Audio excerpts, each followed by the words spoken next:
Hello, welcome to the August 2nd, 2022 Club Cubase live stream. I'm going to do a quick audio test and then we will get started.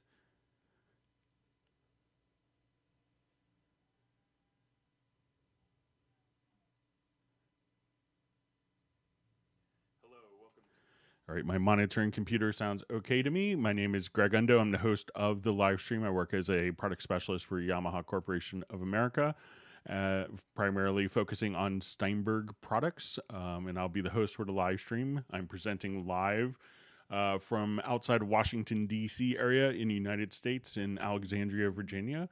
If you are watching the live stream live, please feel free to introduce yourself and tell us where you're from. It's always fascinating to see people from all over the world. If you have not attended a live stream before, how it works is you can simply ask questions in the live chat field, or you could submit questions in advance to clubcubase@steinberg.de. When asking questions, you realize that my ability to answer questions in a real-time manner is soon eclipsed, but I will try my best throughout the live stream to catch up. So if you don't see an immediate response to a question, you can just simply be patient and I will get to them in order. And also, so if we have the ability to not ask the same questions, if we could avoid asking the same questions over and over again, that would be appreciated. Just kind of slows down the whole process for me. And when asking questions, if you could specify which level of Cubase you have, whether it's LE, AI, Elements, Artist, or Pro, and if you're running version 10, 10.5, 11, 12, and which operating system, Mac or PC, that would be helpful. We should have all of the topics covered in today's live stream pinned to the top of the comment field of the video afterwards with timestamps so you could easily refer to particular questions. And if you wanted to search for topics that have been covered in previous live streams, I think we crossed over 19,000 questions since the pandemic started. You could go to cubaseindex.com, and Jan from Stockholm has been kind enough to compile that website, so we want to give special thanks to Jan. We have two people that serve as moderators. We have Agent K and Jazz Dude. They're not Steinberg employees. They just kind of do this to make it a better community. So we want to give special thanks to them. One other wonderful resource of information Jazz Dude does a lot to compile is with the Cubase Nation Discord. So it's a wonderful source of info for, in addition to all the regular Steinberg channels. So we want to give special thanks to Jazz Dude for a second time on that. And with that, we will go ahead and start going through questions.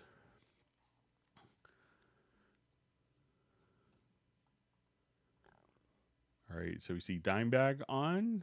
So thanks for joining us. We have Marcos Gomez, I believe from Brazil, if memory serves correct. Thanks for being on the live stream. All right, and we also see Jan from Stockholm and Jazz Dude.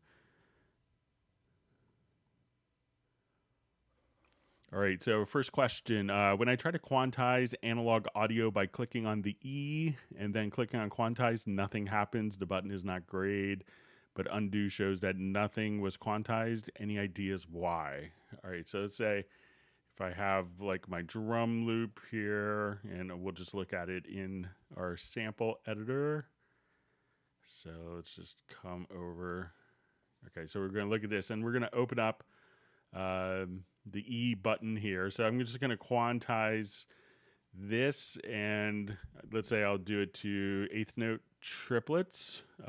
So one thing that a lot of people miss when quantizing audio is, you know, if I kind of come over here now and I quantize, doesn't look like anything has happened. Make sure that you have the audio warp engaged here, and you could do that in the sample editor. And then when we quantize, then we could see that the actual data and the parts will be moved to quantize to the new value. But if this isn't turned on, the audio warp, make sure that the audio warp is turned on, and that should probably take care of it for you. And make sure that you have the event that you want to quantize actually selected.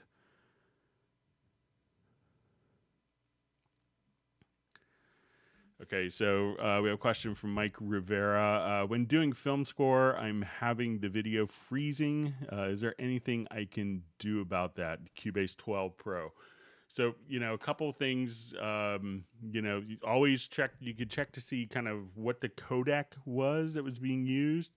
So sometimes when you're, playing back, and as we deal with video files, you have a compression and decompression. So sometimes you may, if the video file is smaller, it has to do a lot more real-time decompression with the codec to play back the video, and that could cause more CPU resources. So, you may want to see if you could maybe re-encode the video to make it, sometimes and this may seem counterintuitive, a larger video size may be easier to work with on maybe less CPU resource intensive, because it's not trying to, compress and decompress that in real time. So check your video codec, and let's see if there's, if we come over here to our video player, I don't think that there's any, if you're running it full screen, that may be, more, more CPU intensive, and also could be like, video display drivers that aren't optimized for that particular codec. Unlike a traditional WAV file that will play back everywhere, codecs are different and ever evolving. So, what is an MP4 file, there could be, thousands of different codecs for that MP4 file. So check, and if you go to the Steinberg website, you could just do a video support, and if you wanted to just come here quickly.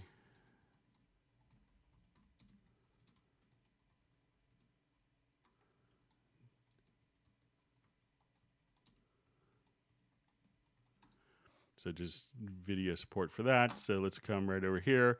And if you just Google the video support, here you could see the particular codecs and the container types that will best be optimized for that.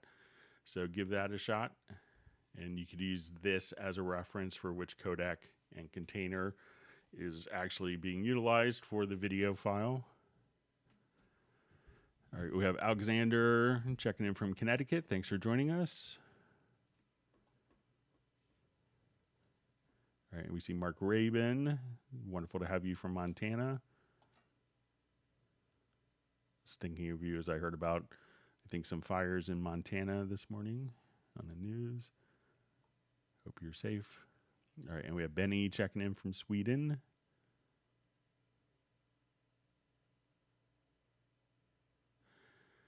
Okay, so we see, can I duplicate a track and then flip the phase on one track, pan them left and right to create a stereo field, keeping the tracks from canceling each other out? Okay, so let's say if I wanted to, let's just duplicate a mono track that we have here.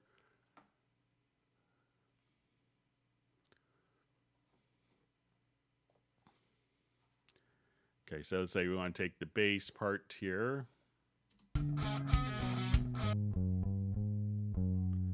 right, so I want to just come directly here. Let's duplicate this particular track. All right, and this one I want to invert the phase, and now as we play back, we have the silence. All right, now let's say if we wanted to pan the tracks, hard left and hard right.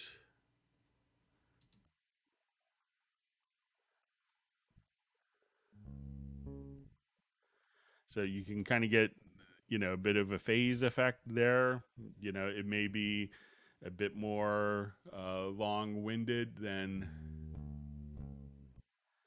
it may be, and often when we have like a phase effect, it might be like those panning, the phasing kind of modulating where it's changing, but you could definitely work with that. So that's one technique of just kind of, having a phase effect. You might be just faster to just, throw a phase plugin or insert on it.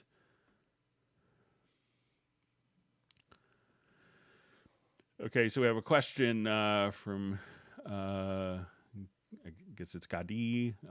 Is the channel strip effect the signal flow before the inserts by default? So let's come over here and we will come over to the channel strip. So you could have it either way.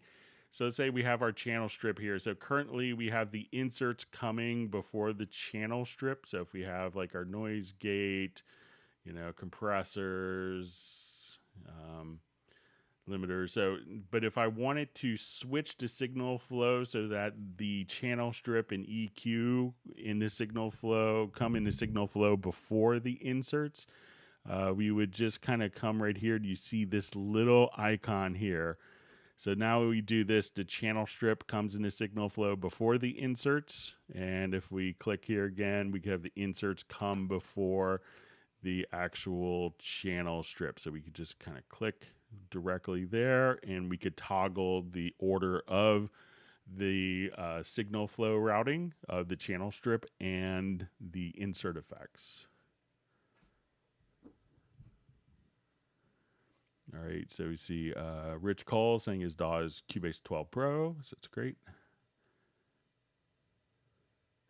All right, so we see Nick on from the UK, and he wants people to whack that like button. So if you do learn something, new, make sure you do hit the like button. All right, and we see Rich Cole's checking in from St. Louis. We hope you're safe from all the flooding that occurred there last week. And we see Soren from Sweden. All right, and John Costigan from Kenosha, Wisconsin. Thanks for being part of the live stream.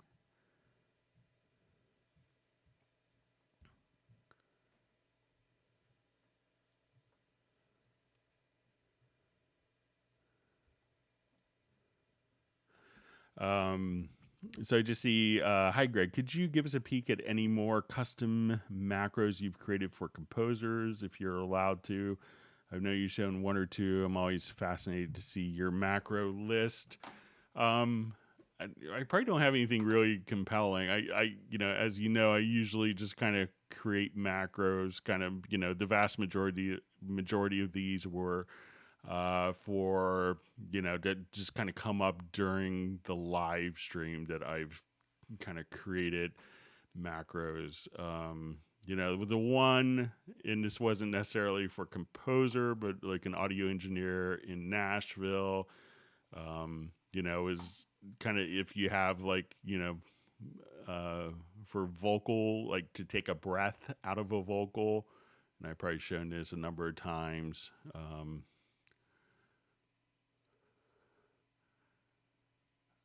I think I may have done one for, let's take a look, for a quick thing for Alan Silvestri a while ago. So let me just look at key commands.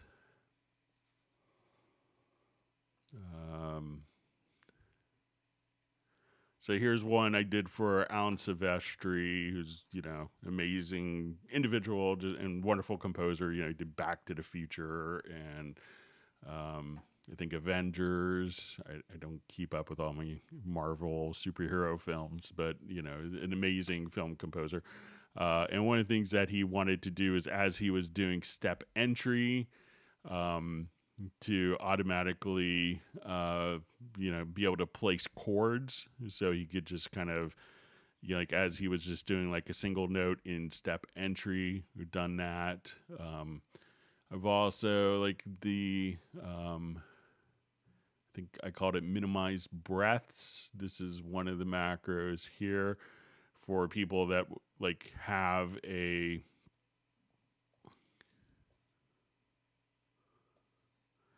where I could basically just select a range where there's a breath and would automatically split and then drop it down by 12 dB. So that's a macro that I created. But, if you have any particular things that you want to see done, and if you want to email me at clubcubase@steinberg.de, I'm happy to share whatever macros I have as well. So.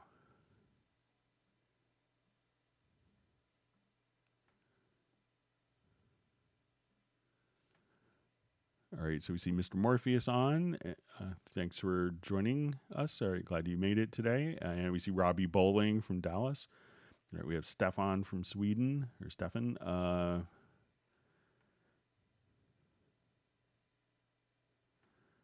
Okay, so we have a question. Is there a fast way to input pre-roll time, Alt plus click, like other programs, rather than typing the value? All right, so let's come over here. And let's go to my pre-roll.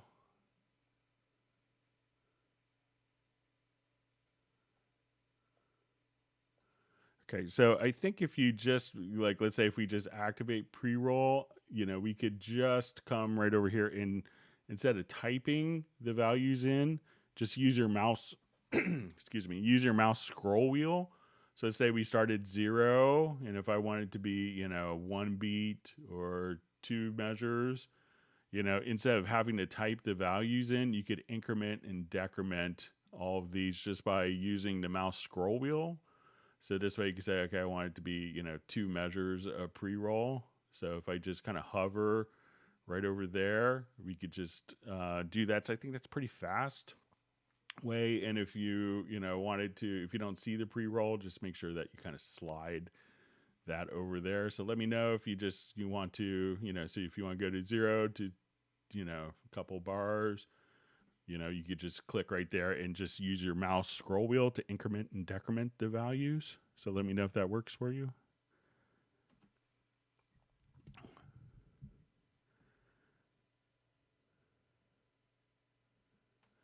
All right, so you see John Costigan's having some work done. So he bought an 8-foot deep trench for his front yard. And so he's going to be in and out. Hopefully he'll have lead-free water. All right, so everyone hit the like button for John Costigan. So we hope that you have safe water to drink. It's always good. It's not overrated at all. All right.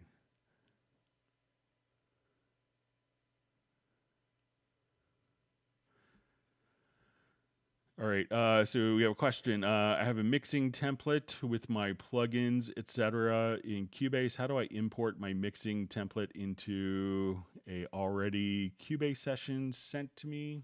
All right, so let's say, you know, one of the things that you could do is just come over here. So say import tracks from project.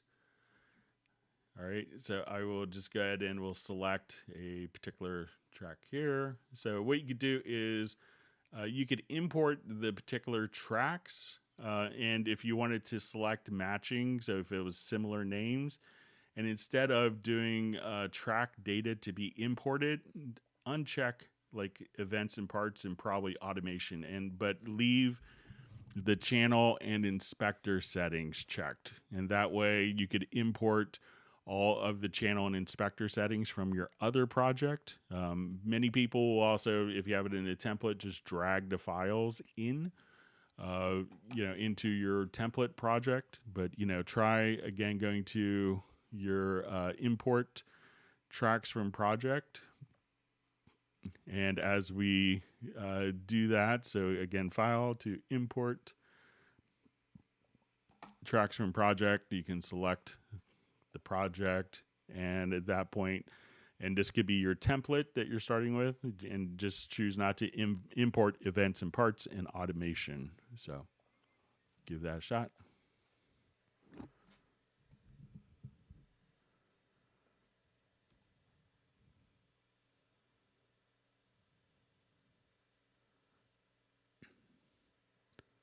All right, we see Nick passing on a hello to Stella, Mark Raven's dog. All right.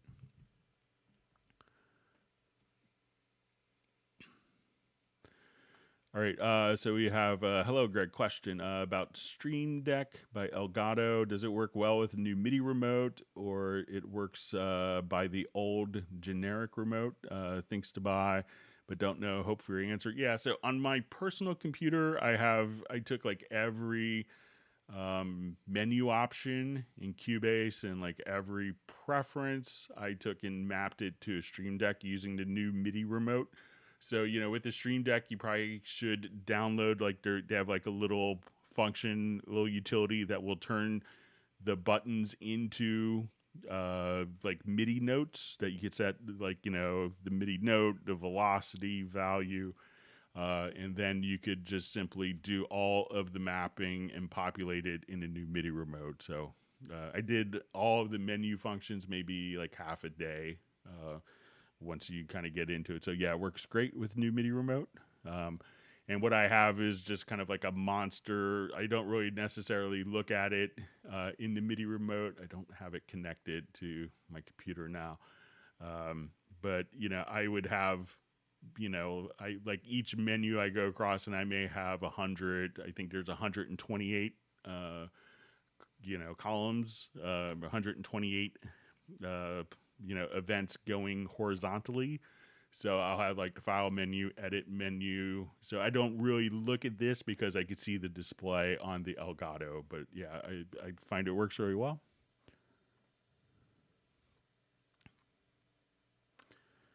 And we see kind of a follow-up from this, or maybe better to learn the key commands. You know, if you learn the key commands and set up your Elgato, it's the best of both worlds. So, all right. And we have Spike Williams checking in from Wales. Thanks for joining us.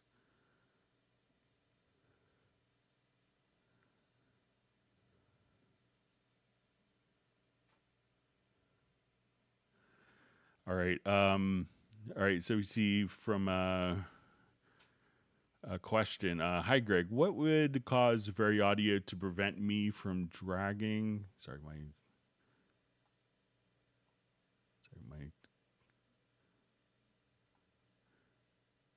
chat field just jumped on me. Okay. What would cause Very Audio to prevent me from dragging a note to a different note, meaning that when I say it snaps back to its previous note? Cubase 11 Pro, thanks. So one of the things that it could be is, let's say if we are in Very Audio, so let's come over here and we'll do Very Audio. So I'm just gonna, and I'm gonna add a chord track.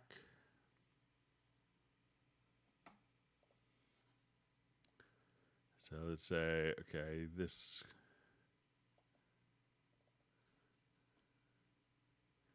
All right, so let me just put it into, we'll say we're in B flat. I know I'm in A. So let's say on this particular track, if we have it set in the chord track to follow chords and scales. Okay, so let's say if I come here and now in the Very Audio, sometimes if it's going to be set on the track to follow, and let me just kind of do this process. I'm going to do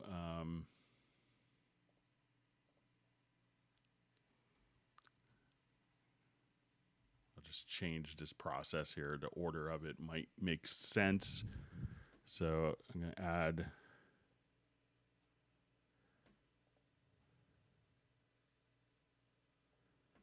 so when I often see this is, let's say, add a chord track.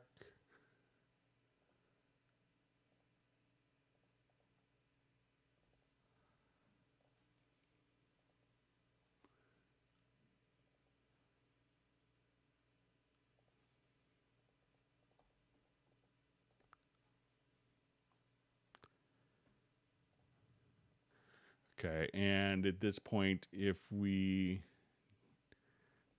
choose to make harmonies, so I will just take just a little portion here, and I'll go to audio, and we will just come over here to generate harmony voices. So we'll imagine this is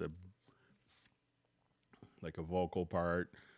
So now often when I come here and we wanted to edit the Very Audio, since this was maybe created. So let's say we go to edit the Very Audio that I move a particular segment up, that we'll see it kind of automatically snap right back to where it was. And it could be because of when we select this particular event and go to chords. So let's say we're here, that we just come over here and we'll say that we could turn this off or kind of turn off the particular voicing. So now when I do this, I can move it to any note. But if I, again, come to the track here and we have this set to a particular voicing, that at that point, it may just automatically just kind of go back. So go to the chords, and then under the voicing, set it to off and see if that helps.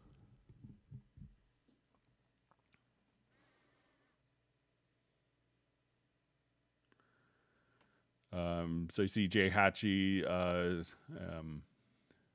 So did you get my question about the I sent to the Club Cubase emails? Yeah, so I got it just like 2 minutes right before we started, so I didn't have a chance to download the project. But let me know if and I sent a quick email response right before we started, or I started the live stream. If what we showed, I think it was an hour, 6 minutes and 20 seconds, if that helped. If not, I will take a look at the particular project. I'll get it downloaded and we can show it for the next live stream if that doesn't make sense. But I think it should.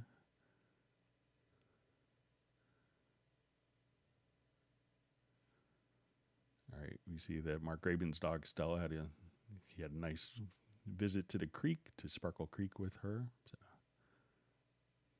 All right, and we have Mikkel checking in from Amsterdam. Thanks for being a part of the live stream today.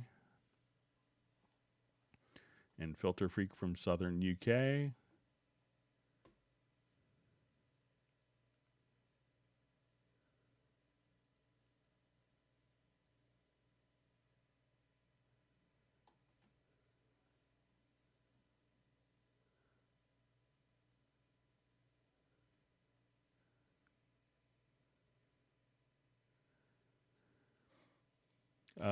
So you see, and I think this is getting back to the Stream Deck. So can I use it for logical editor presets? So yeah, once you have any function kind of set in the MIDI remote here, so let's say we will just come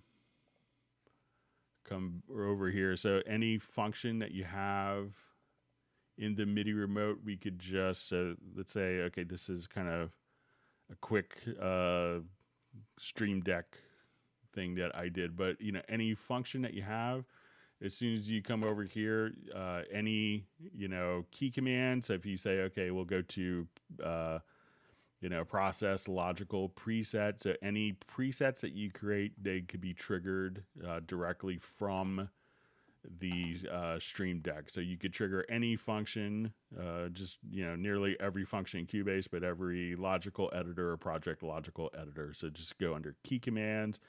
And then you'll see process logical editor, project logical editor preset, or process logical preset there. So you should be able to just see all of those available to have access to.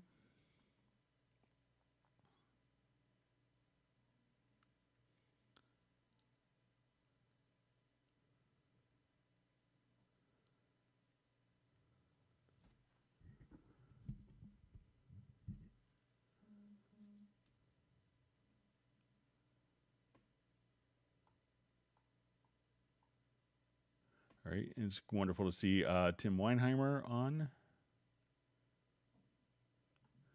All right, and we wish better health to Uno Memento from Finland. Hope you're doing well and that you feel normal soon.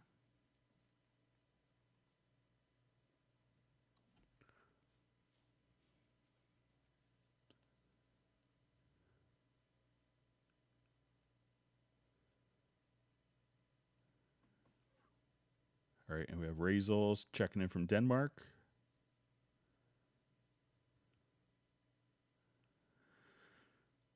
All right, so we see a question. Hi, Greg. How to deactivate all effects at once? So if we're if we go to like the mixer here, we can see at the top. So if we go to the dedicated full screen mixer view, that we can see sends, channel strip, EQ, inserts. And if you hold down the Alt or Option key, you could bypass all of those at once. If you want to bypass all your insert effects, you want to bypass all your channel strip, all the EQ, or all the sends, you could just click right there.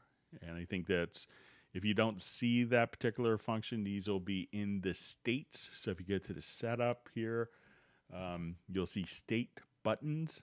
So, and then once you activate the state buttons, you could then just come over here and choose to bypass inserts, the EQ, channel strips, or sends on all the tracks.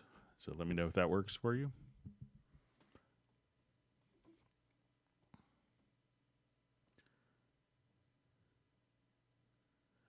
All right, and we have Walter Blackledge checking in from the St. Louis Club Cubase, and he wants everyone to smash the like button. Also hope that you did okay with the flooding in St. Louis area.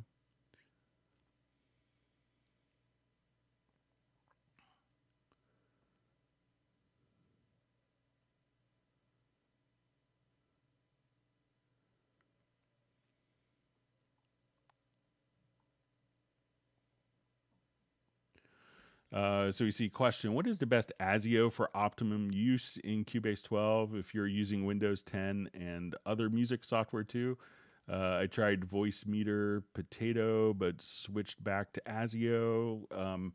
So, it depends on the audio interface, because sometimes, if you are using multiple programs, so, obviously if it's a plugin, everything could be kind of run within the particular primary audio interface.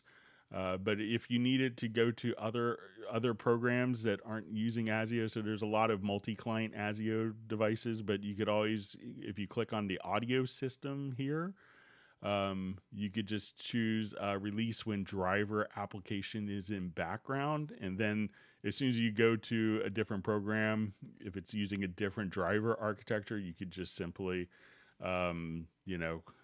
that will release a driver. You could use it whatever way that's communicating with the audio driver. But if there's other types of programs that you're running, if you could let us know. I haven't had much luck, with a lot of utilities that do that, but a lot of times, if you're a lot of stuff you may not need to.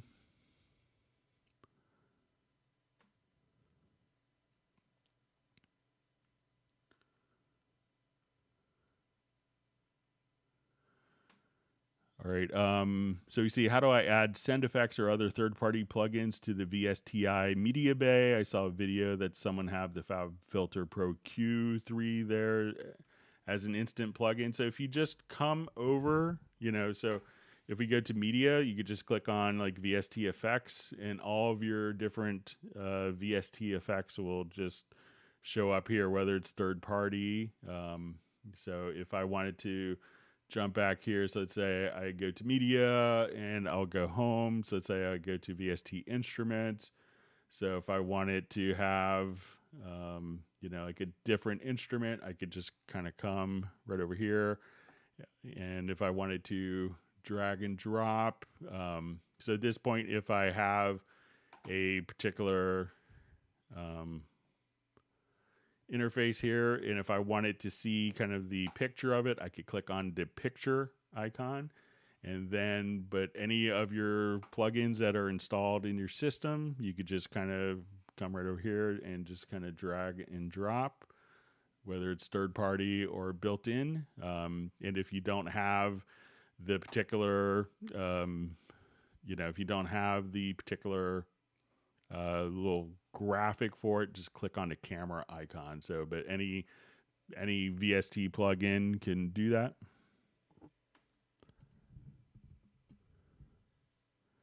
All right, so we see Best Korean Jesus is on from San Diego. He's lurking in swinging kettlebells. So thanks for being a part of the live stream today. All right, and we have Charles K checking in. Glad he could be here.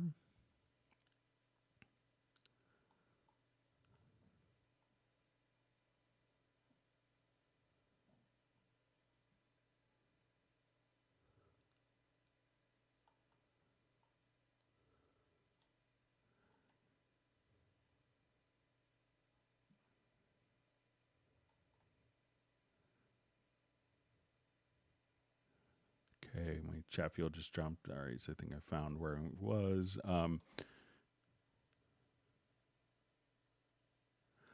Okay, so we have a question. When I import, drag and drop a MIDI file from Addictive Drums and drop it onto my drum track, it simultaneously creates a new track at the bottom. How do I stop this? So it's probably just a standard MIDI file. So try going to the preferences, and we'll go to MIDI to MIDI file. So what that may do is, it depends, it may be under destination. So maybe you want to choose instrument tracks or MIDI tracks. So if you do, if it's set, the default behavior is it's set to Hallian Sonic SE multi-timbral, and that will add, that will create an instance of Hallian Sonic SE, and that's intended for like general MIDI files. So try just to come over here and maybe set it to MIDI or instrument tracks, depending on what you have the plugin set to.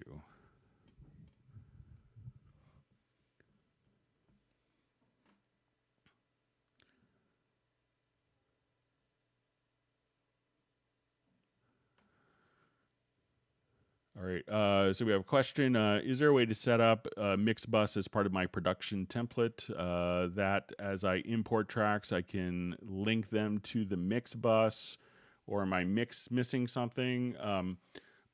So one of the things that you could do is so let's say if I come back to this and I have a group here called drums. Okay, so I'll take all these tracks and I have these. And I'll create just a group track. So say I have a group track from the selected, and I'll just call this drums. Okay, and if I have other group tracks, so I'll just come over and let's add a couple more group tracks. Okay, so now when I actually, one of the things that could make sense if you just click on plus, and let's say we create a track. So say, okay, I want this to come over here, but we could say, okay, my outputs here, you could just choose to, as you add tracks, to automatically route them to, usually it'll just default to your audio outputs, but we could also, as the track is being added, automatically add it to a particular group. So let's say I add a track here, and our new track is added, and we'll see that when we go to the routing that this is automatically routed to drums. So maybe as you add the tracks here, that way you could define the group routing directly from here as the tracks are being created. So let me know if that's helpful. All right, and we have Crocante checking in from Los Angeles. Thanks for joining us. And Matt Elston from London. We have Peter from Montreal.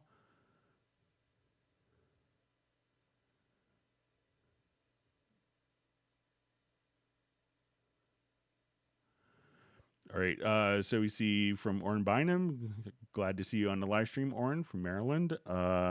Please tell us how to find that FX modulator and give a few examples of how not to use it on chords. Okay, so let me just come up to a particular project here.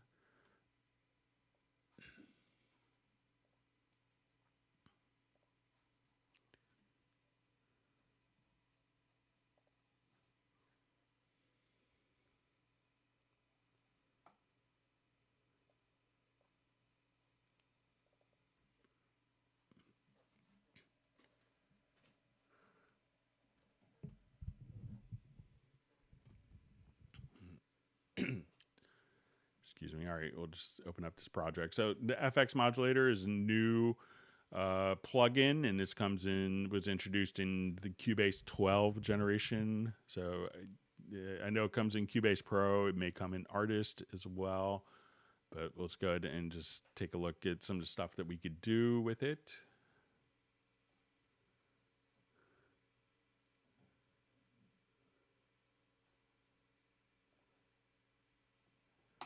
Okay, so I'm going to just put it on kind of a simple pad sound here. So let's say...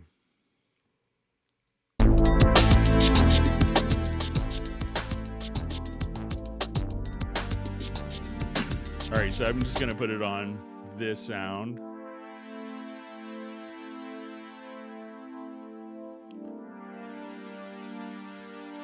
All right, so what the FX modulator is going to allow you to do is to kind of take like just a normal sound. We could have all these different, like often people would consider it's like an LFO effects. So I wanted to come over and adjust maybe, so we could have up to 6 different effects. So I will start with volume. So let's say, so right now we see this line. I have this set to 1 measure. And we could have this set to different times here, but I'll have this set to 4 beats. And we could have, I could just come over here, and one of the things you could do is just kind of have it randomly generate curves for you. So if I wanted to get louder and softer, or if I wanted to be able to, so say this point I wanted it louder and then to get softer. And then if you wanted to kind of, but what a lot of people will do is kind of use built-in curves. So if I wanted to, or if we choose to have it kind of on and off, and let's say I want this to be set to 8th notes, or let's make it 16th notes.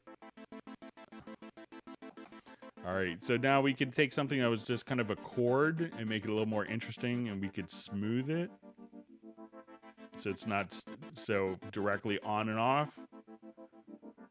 And if we wanted to, we could also just come over here to different filter banks, and we could say, I only wanted it to be on these particular frequencies. So if I want only the high frequencies,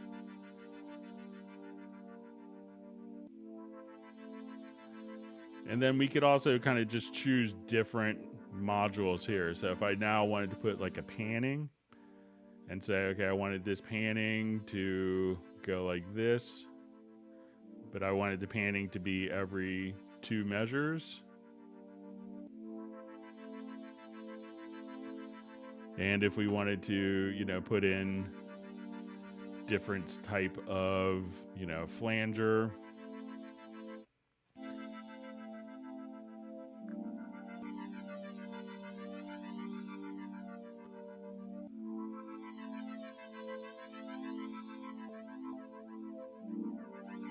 So we can have these kind of tempo-based effects so that the sound is always modulating.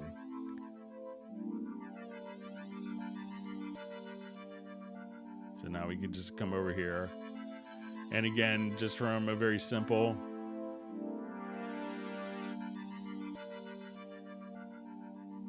and then we could just kind of click on any of these and be able to, you know, adjust. I'll just take off.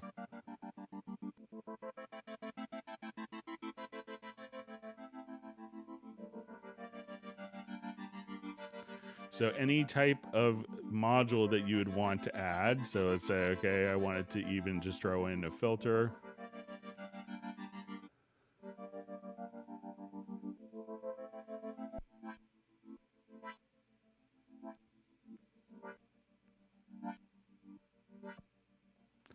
So we could now just, again, come over here, be able to,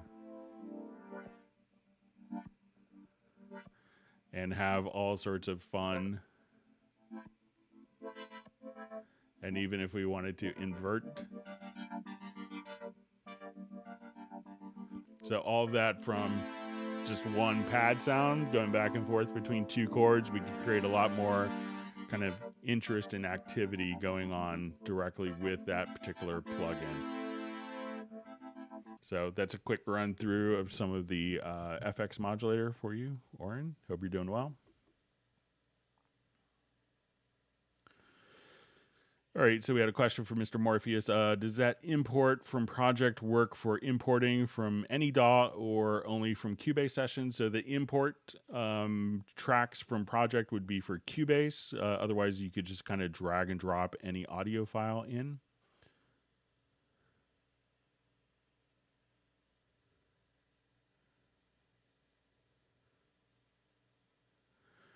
Okay. All right. So we see a question. I had to step away from my PC during the last live stream and hadn't made note of the Zoom meeting invite ID. Is there a way to retrieve that URL after the live stream has terminated? Thank you.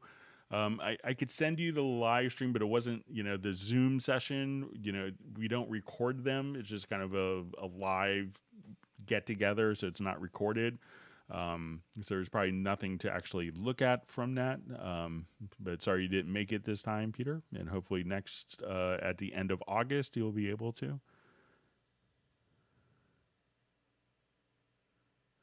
All right, so we see Diamond District Studios finally took the plunge and switched from Pro Tools to Cubase 12. Congratulations. And thanks for letting us know. And, we look forward to helping you on your Cubase journey, answering lots of questions and teaching you all sorts of great tips and tricks.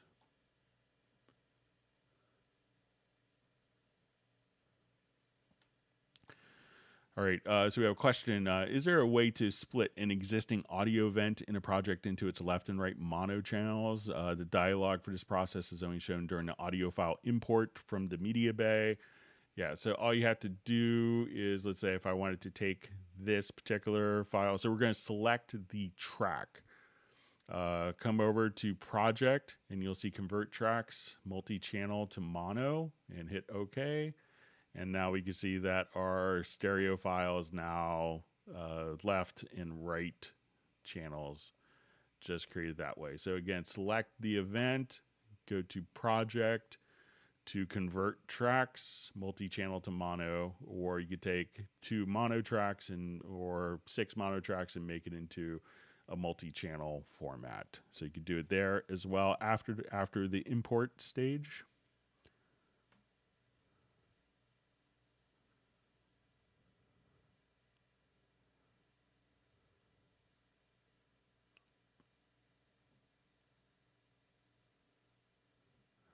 All right, so we see from Benny, hey Greg, remember my question that concerned downloading files in VST Connect 5.5, which I missed downloading HD files in. I emailed you regarding it. So I don't remember the email, but if you want to send me, I'll make a note to actually show it on Friday's live stream. I'll get my secondary laptop connected and configured. So.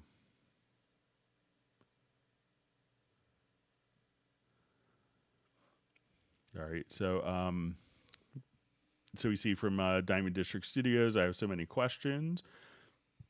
All right, how do you process audio clips like audio restoration and not as an insert? Looking to apply RX modules as part of my editing. So if you wanted to apply effects, just select the audio, and then you could just go to plugins. And at this point, you can see these are all my different plugin collections. So if I wanted to apply a chopper effect to that particular channel, you could see that, and if auto apply is turned on, that we could take, I'll just delete this. So we can see, okay, I want to take this pad and let's do a chopper plugin. So we could do processes or plugins here. So I could now just come over here. So I'll just say chopper. If we look at the audio waveform here, I'll just make it large so we can see the change in the waveform. So once we again come.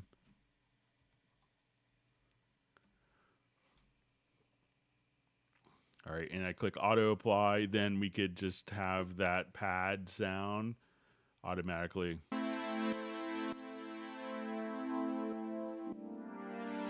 Or if we wanted to do different processes, like, okay, I want to fade out, or I wanted to reverse, I wanted to run this through a flanger, or whatever type of function. So let's say, okay, let's flange it. So now I listen to this.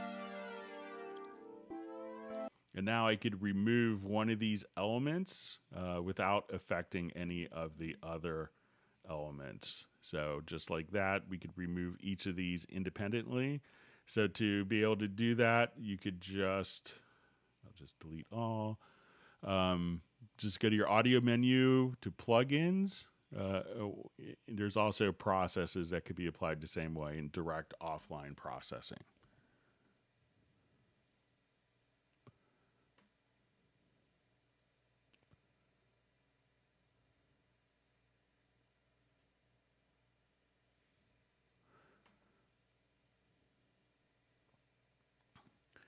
All right, so I just see a question, Greg. I'm getting a message about lo-fi piano license expiring within 4 hours.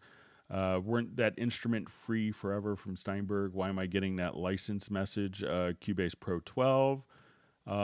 Sometimes what happens is it may like put a temporary like 30 hours license during the download so that you could use it on, like, if let's say if your machine at the time didn't have internet access and you needed to use it, that it would run it as a soft license. So if you have the lo-fi piano and you see it on your actual USB drive, so sometimes it gives you a certain number of hours to run a particular plugin while, in case you don't have immediate access for like a USB e-license or authorization. So, but if you have the license, you'll be fine.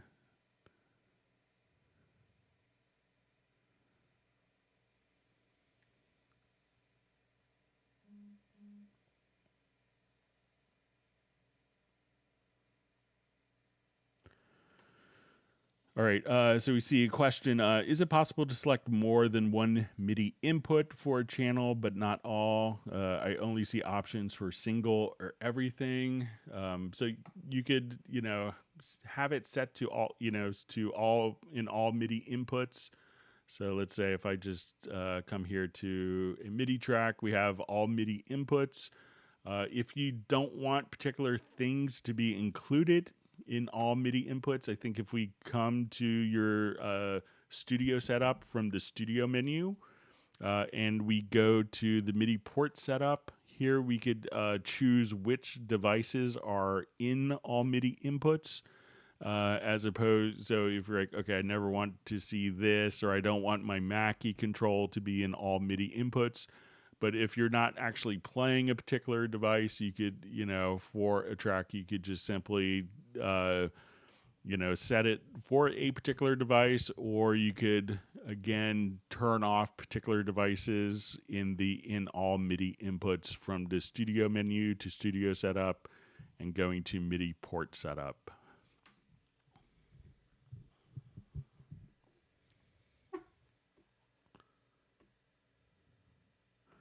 All right, so we have Michael Teams checking in from Weatherford, Texas. Glad to have you on, buddy. All right. Michael Teams wants everyone to smash the like button. And I believe that's going to be the start of our virtual ice cream distribution.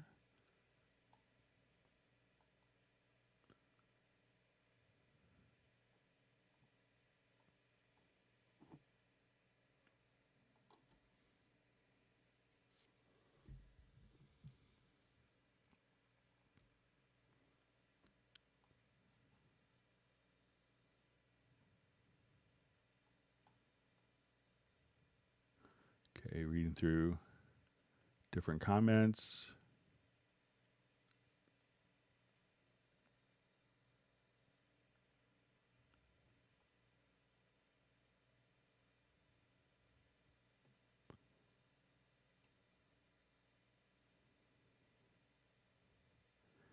All right, so we have the artist known as Love checking in from New York. Thanks for joining us today.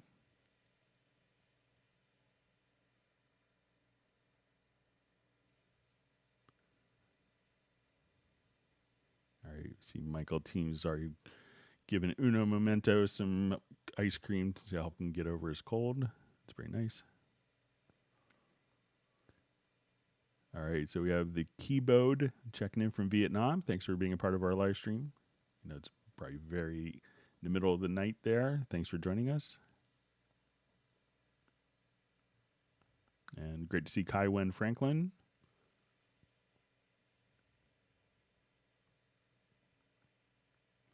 All right, and we have Rolf checking in from Germany.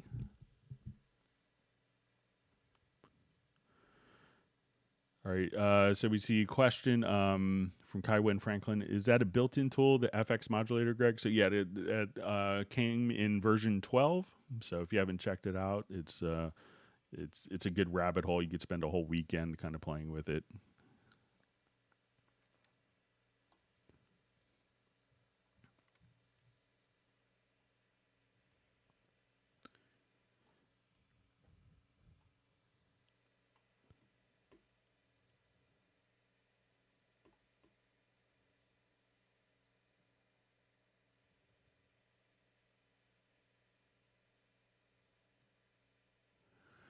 Okay, so just see, all right. Does Cubase have a loopback function to share audio for videos, etc.? So generally that's going to be handled with the audio interface.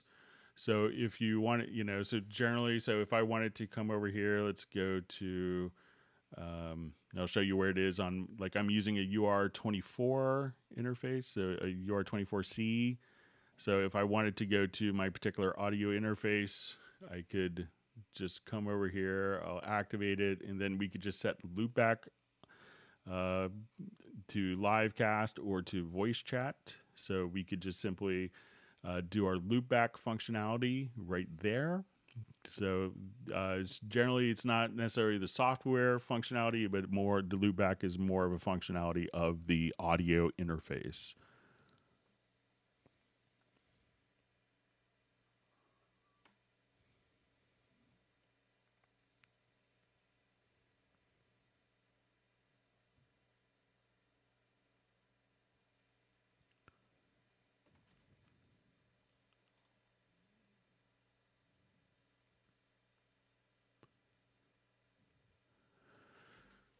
All right, so we see question, Greg, when will all the Steinberg apps be off the USB key? So I think that they said it would be 18 to 24 months, but I think that they are currently ahead of schedule. So currently, they have, as the new versions are coming out, they did make one exception for Wavelab since that came out shortly before the licensing, but so far we have Dorco, Cubase, Nuendo, Wavelab, Backbone, Spectral Layers, 9, and Groove Agent have all migrated over. So I think once maybe Hallian kind of migrates over, that would a lot of the Hallian content should be coming shortly after that. So, but it's kind of they're kind of ahead of schedule.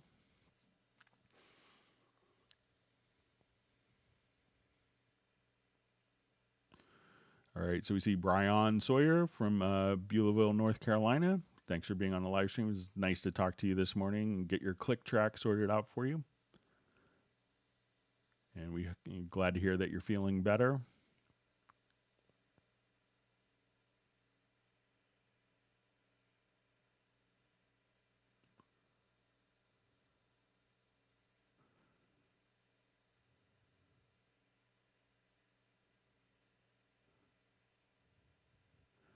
All right, so we have Mozizo11 saying hi to everyone.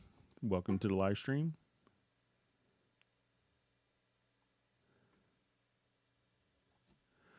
All right, so we have a question. Is there any way to use Pro Tools shortcuts in Cubase 12? My learning curve is currently steep. I would always recommend, learning the keyboard shortcuts. I would always recommend going cold turkey, but if you can't do that, go to your edit menu to key commands.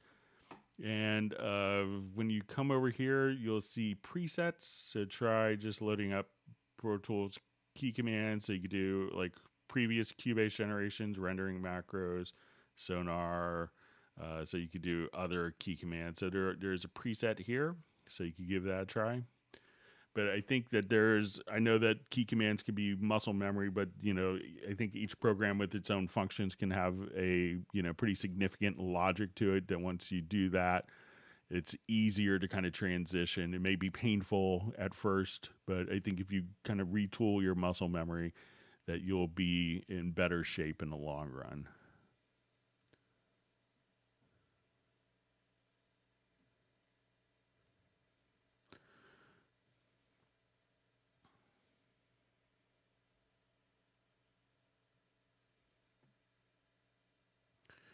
All right. All right. So we just see a question. I've asked this before, but still have a problem.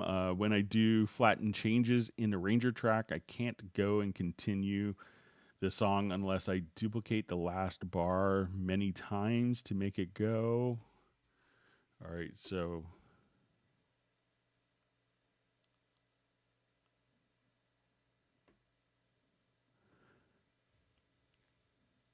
Okay, and then I just see after you flatten changes in the Arranger track, hold shift and scroll up. It doesn't go more and sticks to the first page.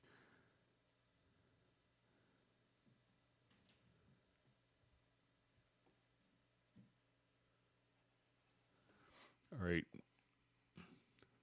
So let me open up a quick project here.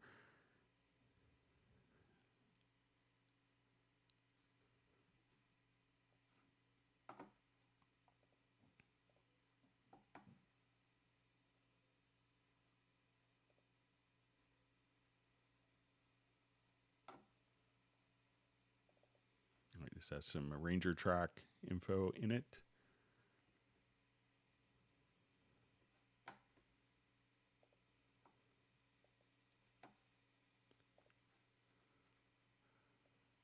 All right, so let's say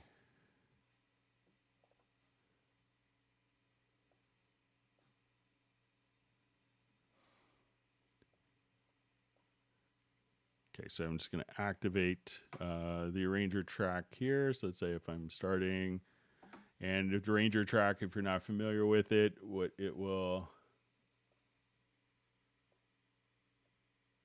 allow you to do is, instead of having everything play back linearly from left to right, we could just jump.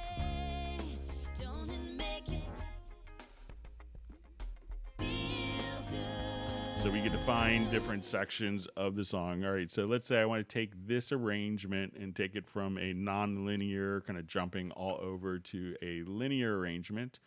At this point, we would just choose Flattened Chain. All right, so now it's taken this particular project and mapped it out as if we were just, as if, it took our non-linear arrangement and turned it into a linear. And it just says, after flattening changes in the Arranger track, I can't go and continue the song unless I duplicate the last bar many times to make it go. All right, so if I wanted to record on this, I could just still record data. So let's say, okay, I want to now record onto this track,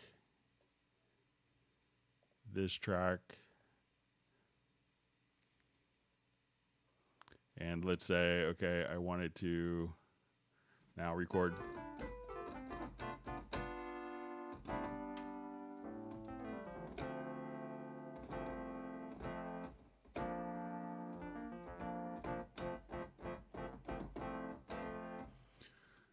So, let me know if it says I can't go continue the song unless I duplicate the last bar many times to make it go.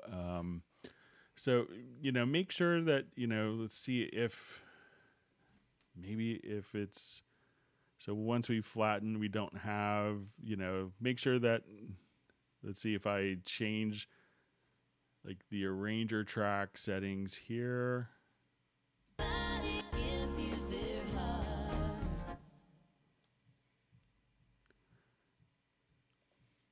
So let's see if I come here. So I was just seeing if maybe this would make a difference, but And we'll say we'll fast forward a little bit to where I just played some nonsensical MIDI stuff.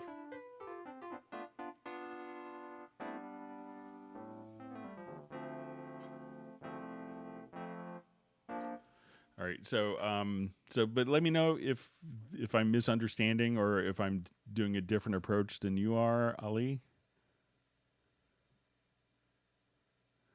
All right, and just see one further comment. After you flatten changes in arranger track, hold shift and scroll up. It doesn't go anymore and sticks to the first page.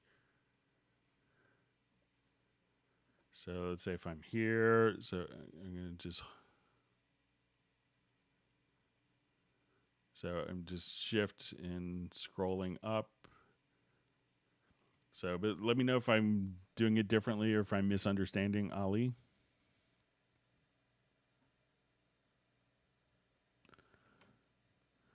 Okay, so we have a question.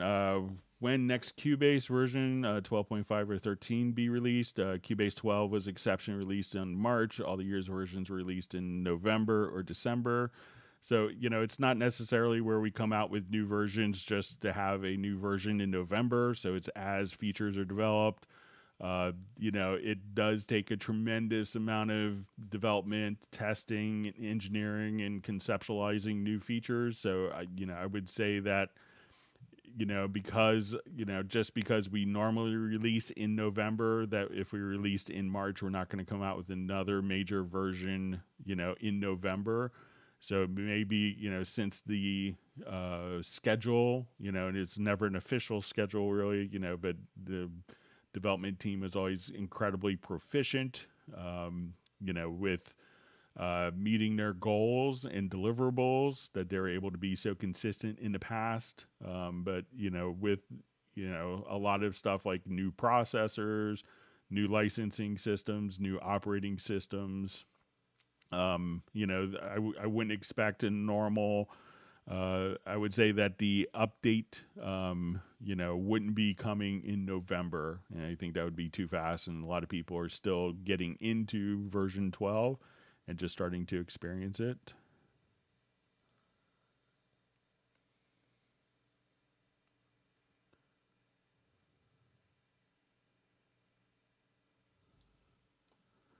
All right.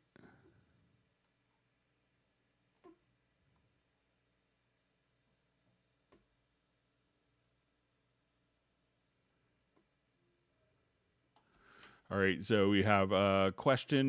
Does Steinberg have special services to help users import projects from Cubase 3 to Cubase 12? Recently, Cubase 12 recognized a file created in year 2000. MIDI was imported and converted to a CPR file.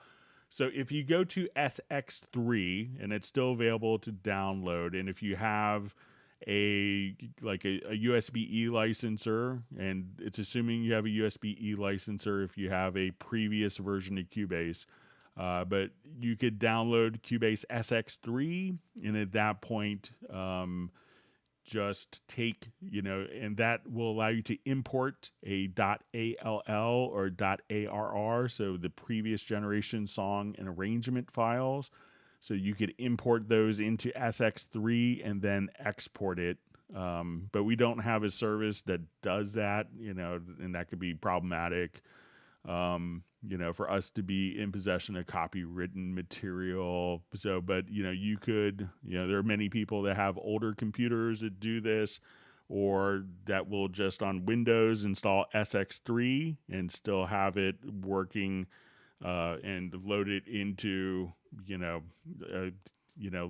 download, and they make the Cubase SX3 available to download still just for this particular reason.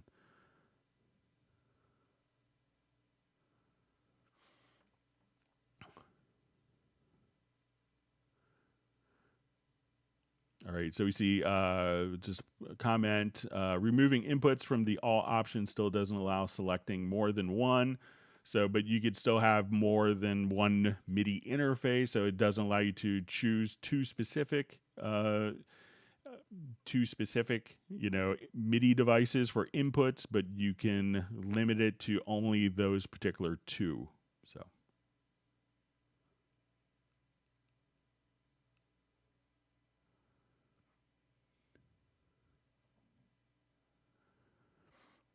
All right, so a question: how can I get Cubase 12 to recognize more of the files from that period, year 2000?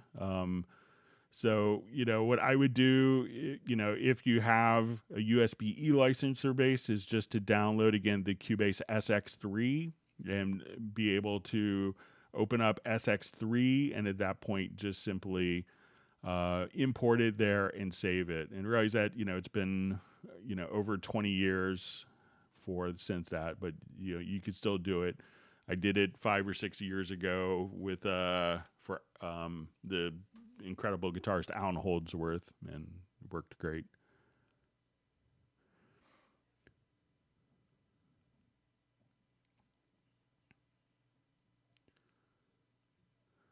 All right, so we see question, how do you set up a MIDI track to send to multiple instances of an instrument? So if you want it to come here, so if you want it to, let me just add an instrument track here quickly.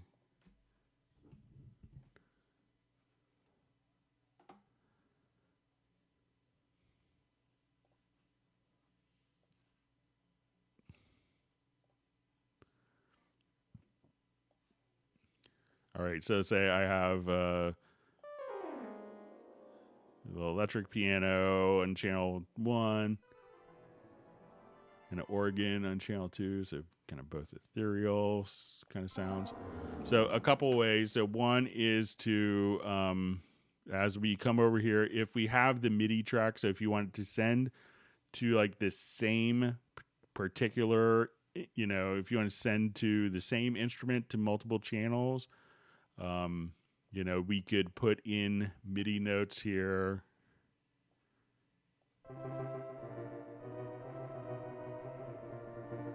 And we could make all of these playback on channel 1. And let's say I want to play back on channel 2. So we could have, and if we set this to MIDI channel any, we could come over here. So if we don't filter it, now we could play back our different voices.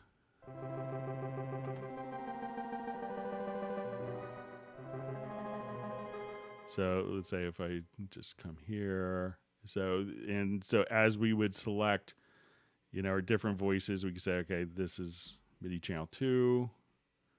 So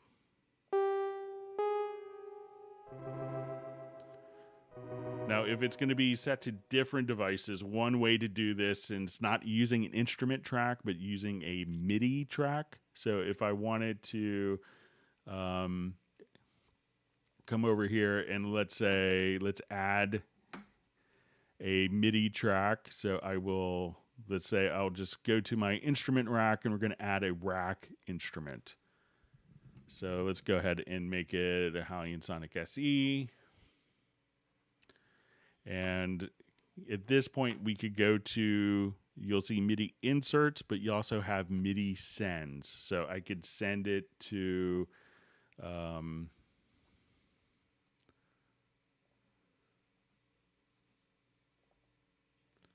just load up a sound here. All right, so now when I play, but if I go to MIDI send, and I do this from a MIDI track, not an instrument track, so I realize it's kind of a pain. But now I could activate kind of multiple different destinations. So let's say if I wanted to go to, my different instruments. So if I had even, let's say, a retro log.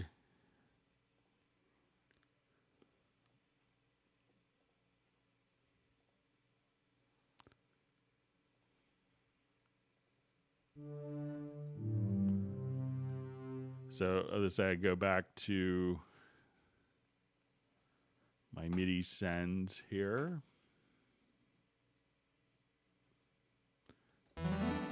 So now I could say, okay, let's send this out to Retrolog.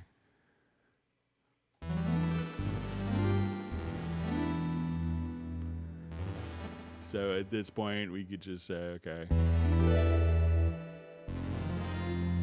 And as we do this, we could send that one MIDI track to multiple destinations. You could also just load up, if you wanted to use instrument tracks, you could just take like multiple instrument tracks here and, you know, add these to a folder and collapse the folder. And now we could just play kind of all of the sounds in that particular folder that we could arm for record. And we could make the folder kind of the stack sound. So if you wanted to do that as well. So.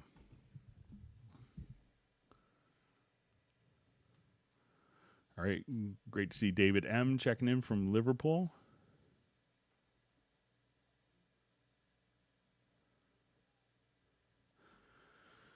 All right, so we have a question from Vicente Vince Music. Hi, Greg. How to remove the console folders without removing the included tracks?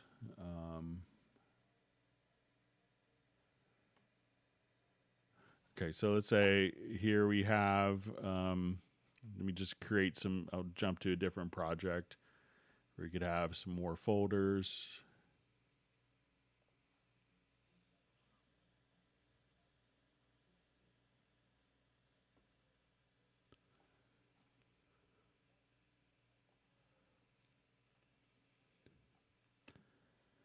Okay, so here we could have, all right, so let's go to, let's say let's see if it's in the large mixer. I'm just going to reread this again.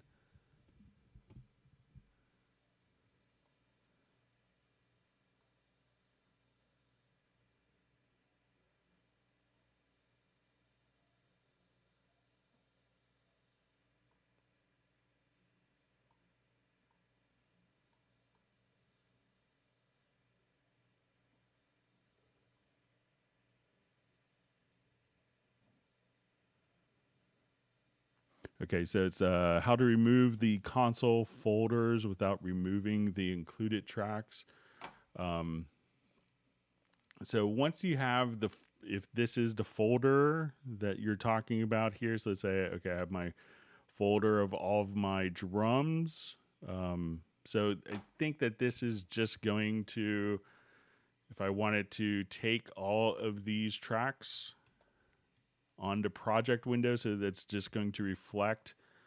So now if I do this and we go to our console, that we don't see those, you know, this way we don't have the folder, but all the tracks. So it just reflects on whatever hierarchy that you have here. So I could just choose to place it into a folder, and then we could just kind of close that way. But let me know if I'm misunderstanding the question about that.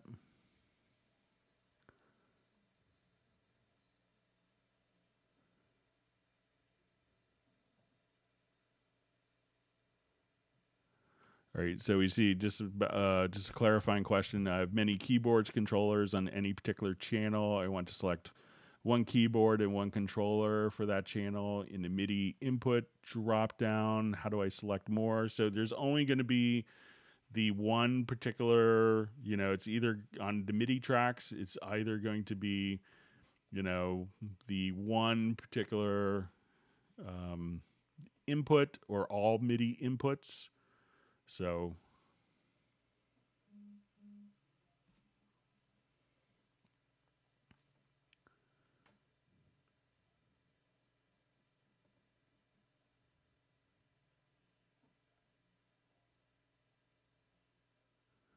and again, if you don't play the other keyboards, they're not going to be set up. And if it's for like a live performance, you know, I think VST Live would have particular functions for that.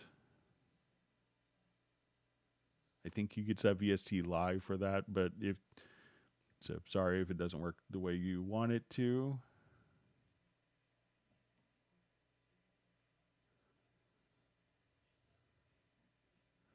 All right, so we have Spencer B checking in from Atlanta. Thanks for joining us. All right, so we have question for headphone correction. I have a reference ID followed by can opener in the control room inserts. Is this the best way to go about it? Should I reconsider? So I think if you're doing like monitoring correction, that it's best to do it in the control room. So I would click on the main tab here and then select the inserts tab, and that's where I would do the room correction or headphone correction plugin. So that makes the most sense.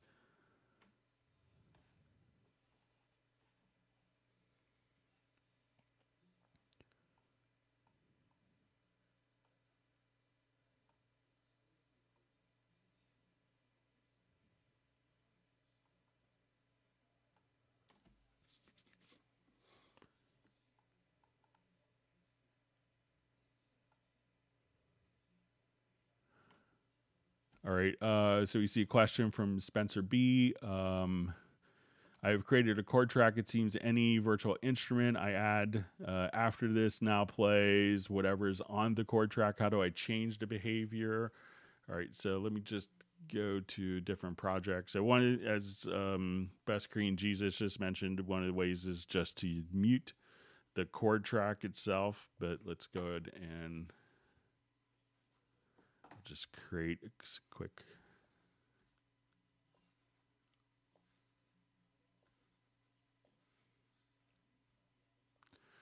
All right, so now anytime that I would, come over here and let's activate the project.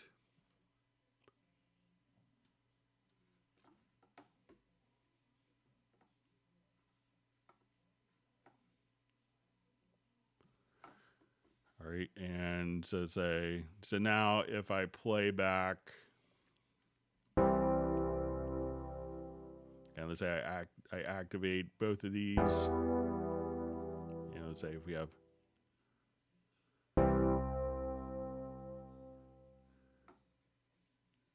so let's say I'll just turn both these on.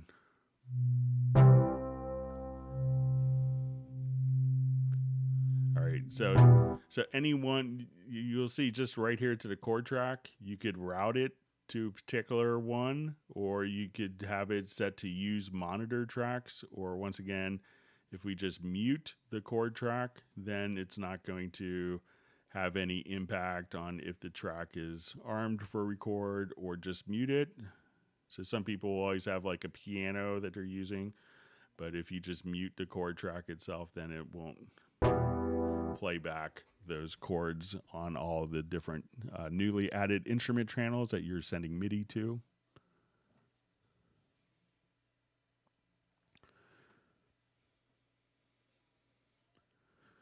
Hey Greg, what is the shortcut for audio mixed down? So that, there's a number of different ways of doing it. One is, if you're doing like an export audio mix down, is you could just go to export audio mix down. I don't think that there's a keyboard shortcut specifically for it, but I think if we go to edit to key commands, we could just say, let's get a file, export audio mix down. So you could assign a keyboard shortcut for there. If it's going to be like, edit for render in place, you'll have, render in place key commands here. And also under audio, there'll be bounce selection. So I don't think any of these have a default key command, but you can make them. Just by selecting the function here. So let's say we go to our file to export audio mix down, and then we could just type in whatever keyboard shortcut that you want. And then that's all you'd have to do.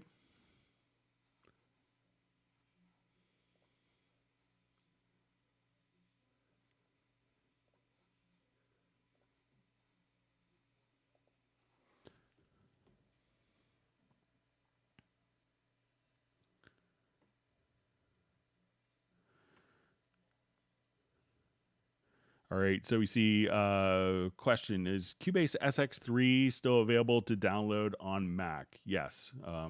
So it may not be set up to work on like Apple M1 or Uh, you know, so you may have to find at that point. I don't think that there was Intel, you know, machines, but I don't think it's going to work on an M1 processor, and you may need a 32-bit operating system for it. So, all right, we see Michael Teams is going to have to go to a session in Dallas. We hope you have a good session. Thanks for joining us when you could, Michael. Hope your session goes well.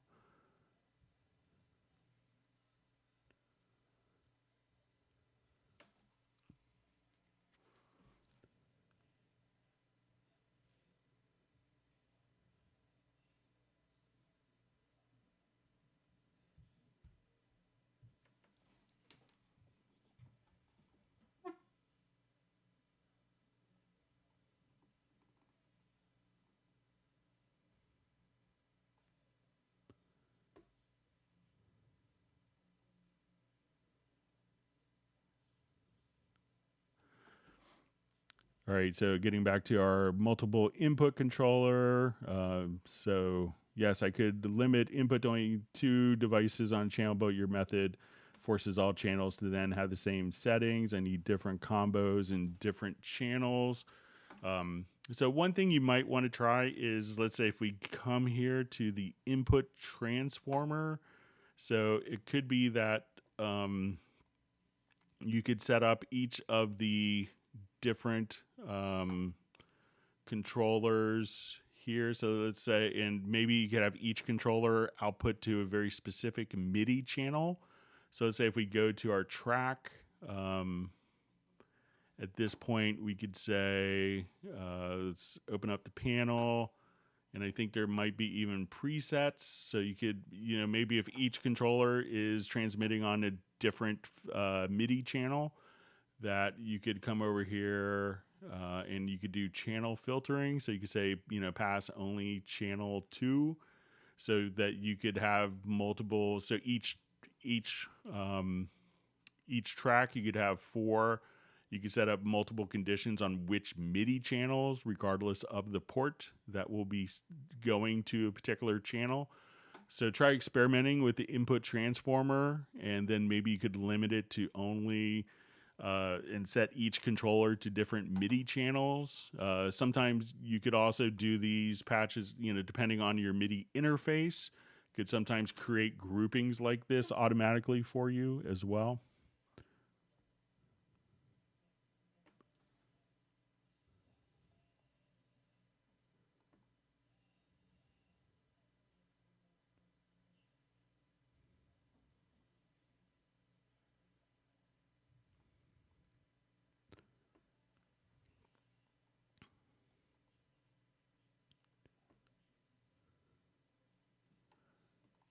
All right, just reading through comments.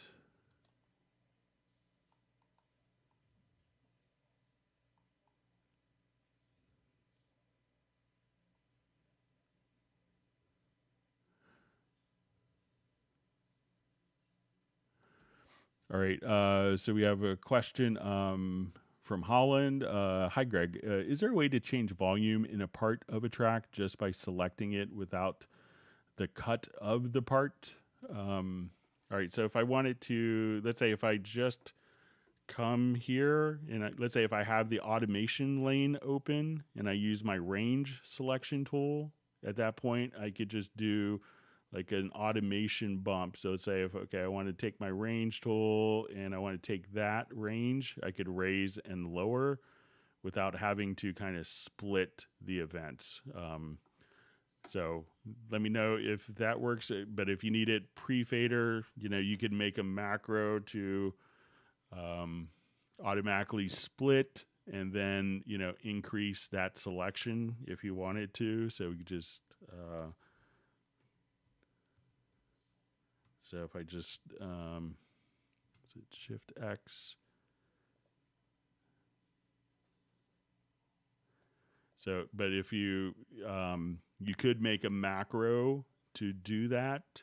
So, you know, where we could take a range, select it, split it, and then automatically, you know, like, and this is kind of similar to like what the minimize breath macro is. So like if I had a breath here, I could just kind of I'll just take my snap off. So let's say I just select, let's say this was my breath. We could do stuff, and I'll just go to my macro. We discussed this a little earlier, where we could just say, okay, I just come here, minimize breaths, and then you could just split and cut, and so whatever the range is selected to, I could just say, okay, I want to take just that and just minimize breaths. Then we could do different macros for that. But if not, check out just the automation. So just, with the range tool, and you could just do a quick automation bump.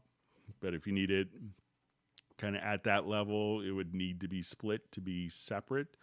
You could also just use kind of a pencil tool and increase volume kind of like that. That would require not splitting it, but may not be faster.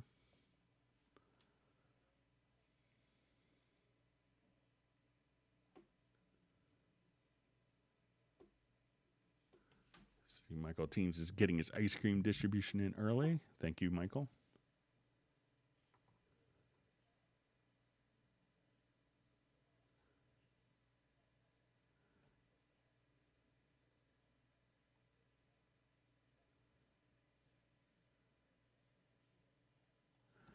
All right, so we see former Odovali is now Fender's Schender. So he says he's happy he made it again, recently upgraded to Pro, best decision ever. So thanks for being on the live stream. Glad you're enjoying your Cubase 12.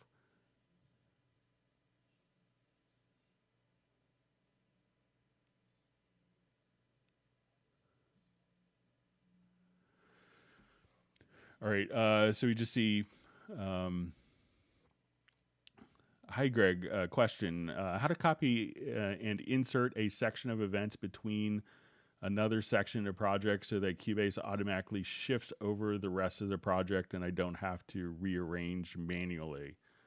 Okay, so if it's going to be, let's say if I have this bit of audio and I'm just going to colorize this one a little differently. All right. All right, I'm just going to reread this, make sure.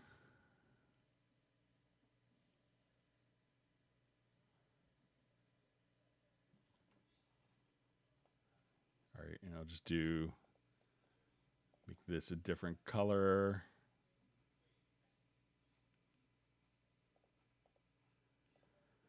Okay, so let's say, I think if we maybe change the grid here to shuffle, let me know if this is what you want to do. So let's say I want to take this, and I'm just going to move it to the right, that we could kind of flip those events, and we could do that for multiple events as well. So as long as it kind of that part is moved over, I could just move that over, and then it will flip those particular events. So let's say I move this over to the end.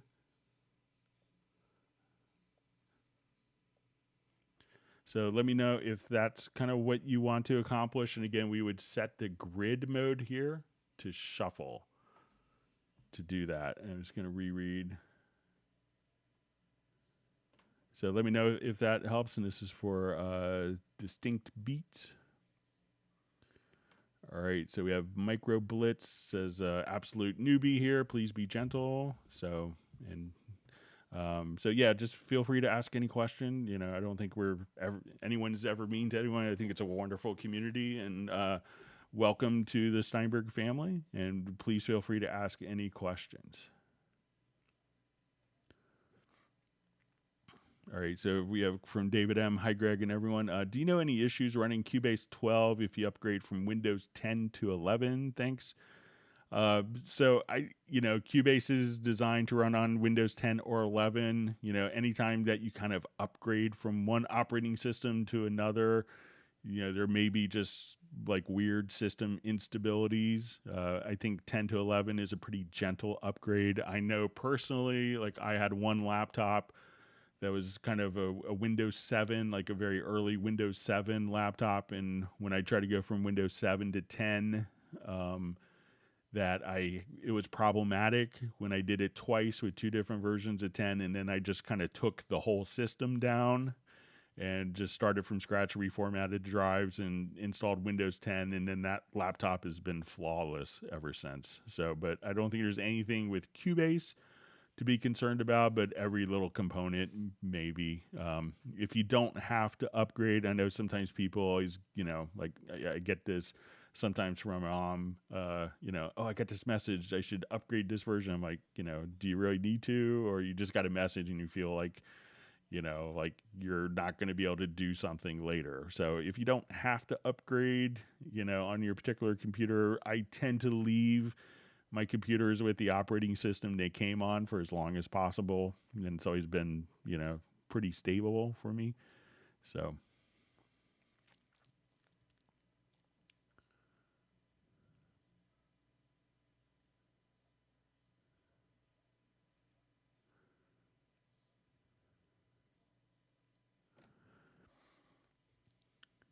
All right, so we see just a question. Why do I always hear a crackling noise with, let me just, sorry, my chat just jumped on me. Bear with me. Okay, here it is. Why do I always hear a crackling noise at the end of the effects loop when I use time shifter from the FX modulator? All right, so let's take a listen to it. So I know that this had come up in some of the, some recent beta stuff that we might see soon. So let's come over. Let me activate this project.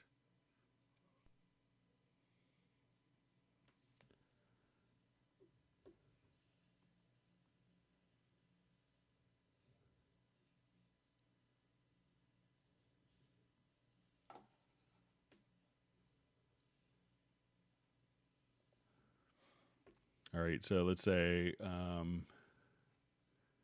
just put it back onto this.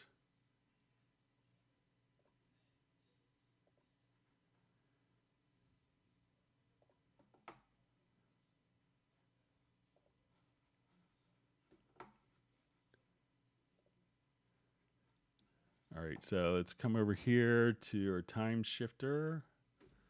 Okay.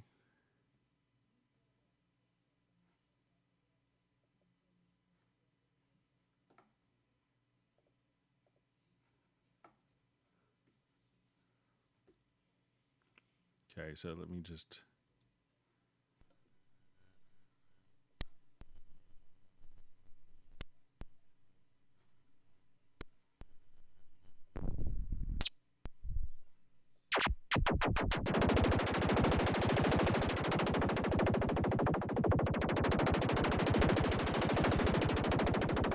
All right, I'll just try some different.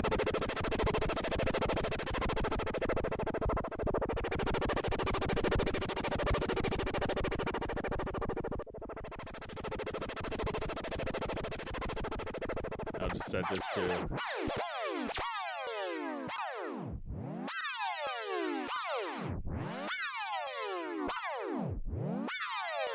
Let's just make it more.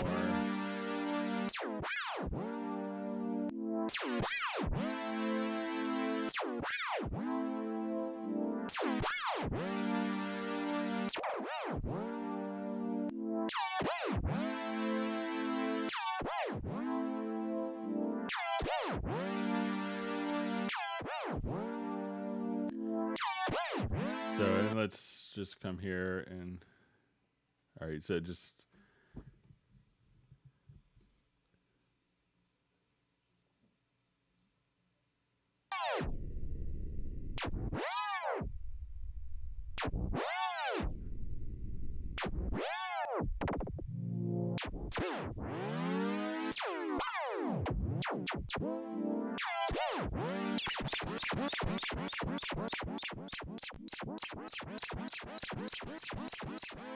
So I don't hear a click at the end of every one. So, but let me just.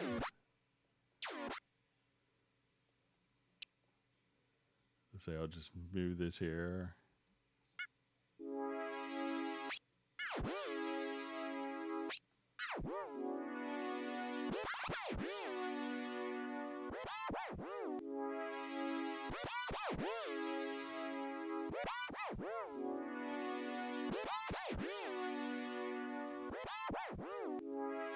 So I hear an occasional click, but I don't hear it at the end of every single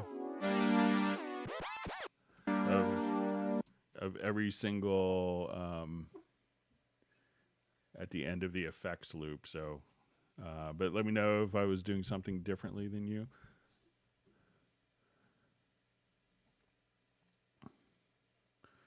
All right, so we see, does Cubase have something like the half-time plugin? So, if you have a project, you could, switch to tempo to half-time. If it's going to be like for MIDI data, we could, let me just come here and let me just get this to sync here. So let's say if we jump back to this measure, and I'll just put it into like step entry mode.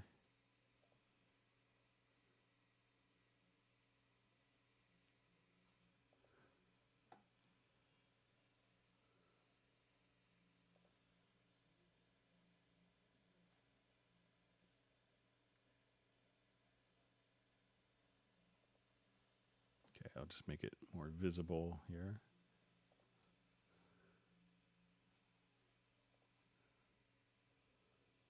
Okay, so I'll just go ahead and populate some notes here. So let's say I'll do this at so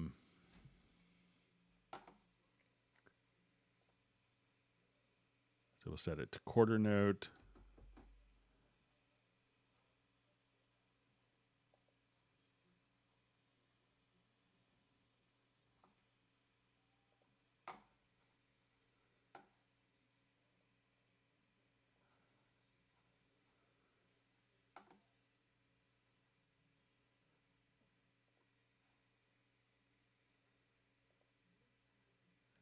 Okay, so we have our step.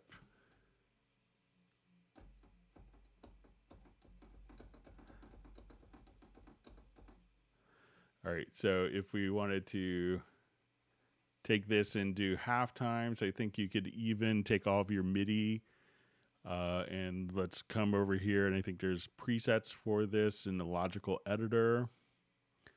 So if you wanted to just come here, and I think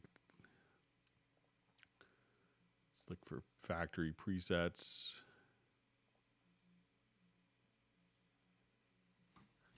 You could even search for half or double time. So half tempo.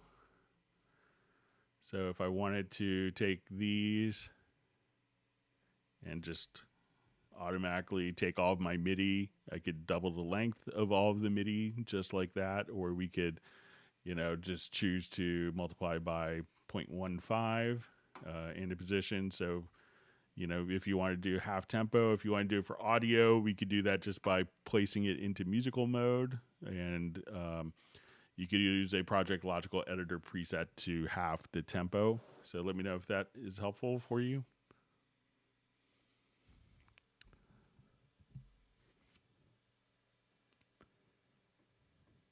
And as Jazz Dude mentioned, there's for preset patterns in Groove Agent, there's a half time.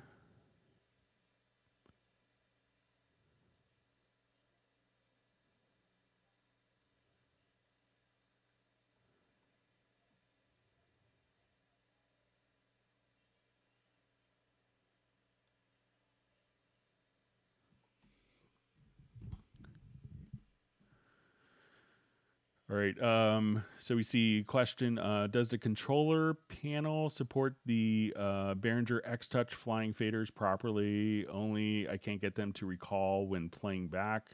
They record fine.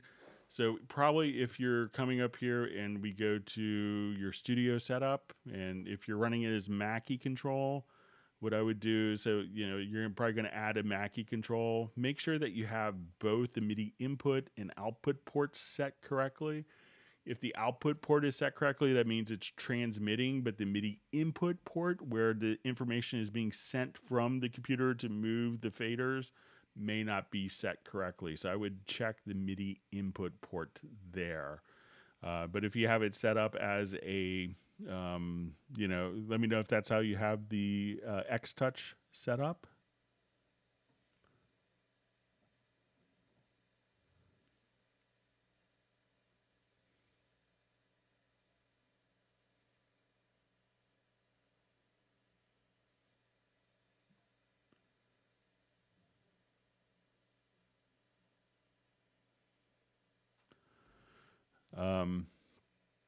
So you see from this, probably a follow-up, I've had to set the X-Touch to Mackie mode to get the faders to track from the automation track. MC mode is complete rubbish, as most of our controllers do nothing.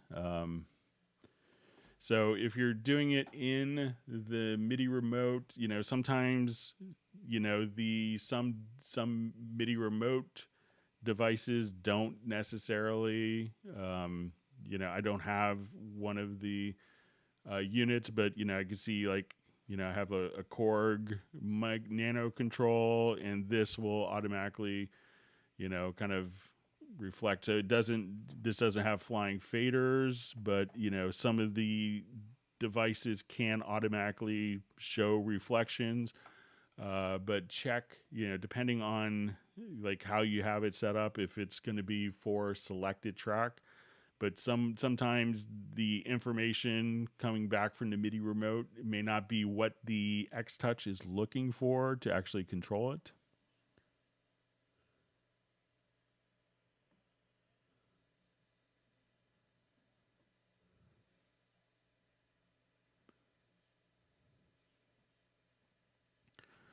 Okay, so we see from loading soon, asking, hi Greg, will be a consideration new Cubase update about gain staging. We need a gain plugin, accept the default one there, and a flashing light on tracks in case any track clipping. So, if you, like, let's say if we're, playing a particular track here, and let me just go ahead and let's, just unsolo this.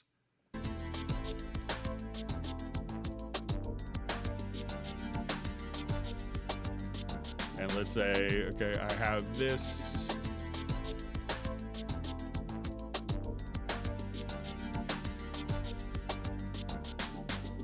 So say I'll take this loop here and I'll just add a bunch of gain to it.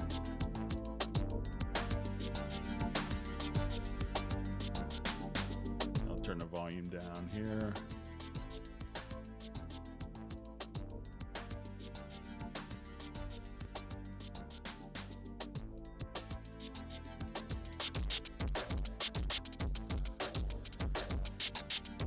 I mean, you could, once you kind of look at the metering on it, you could see that the gain, that's why there's kind of channel metering here. So if you wanted to get an idea of what the gain, what is causing problems,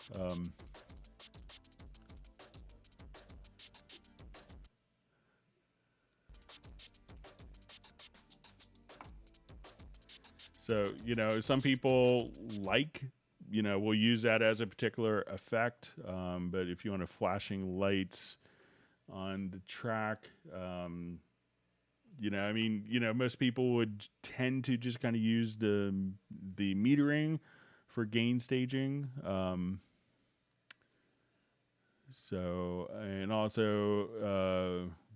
So we need a gain plugin except for the default, so many people, there's all sorts of different plugins that you could use, if you just go to a simple EQ plugin. So let's say, even if you wanted to go, let's see, if you have the graphic EQ, you could just adjust the gain here on, multiple EQ and dynamics plugins. You could adjust the gain without having to have a separate gain plugin.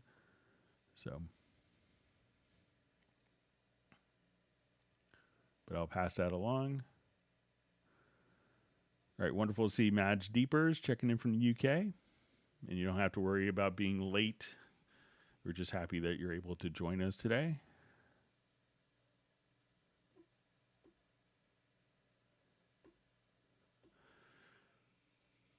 Okay, so I just see a question. How do I change the velocity from selected MIDI notes at once? All right, so let's say we have our MIDI notes here. All right, and let's say I will just do a quick fixed.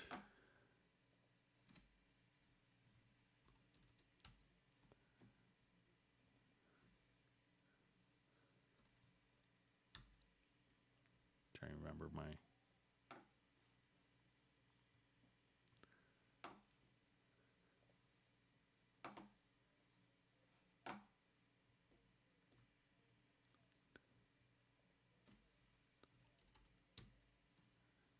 Try to remember my keyboard shortcut for.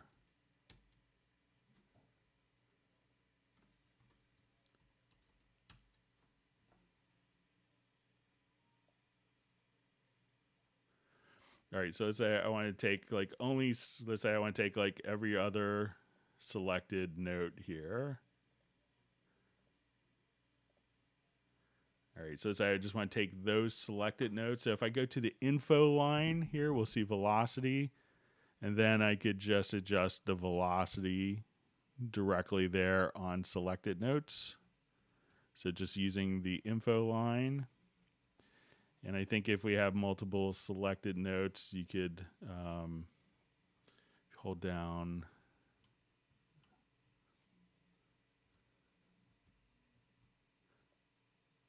Or if you wanted to hold down the Control or Command plus the Shift key, you could select the velocity of all those notes simultaneously if you didn't want to use the info line. So Control or Command plus Shift.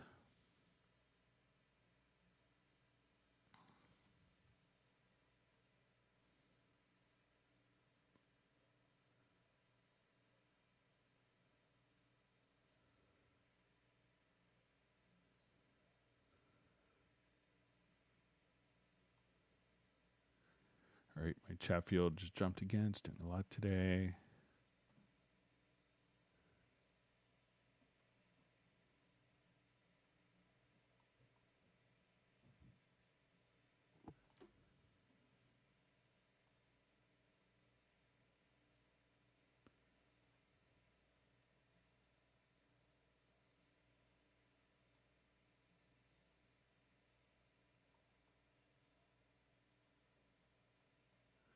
All right, so we see from Microbits, says I was an analog mixing console and rack equipment designer, but I've never used the kit. I thought it was time to try. All right.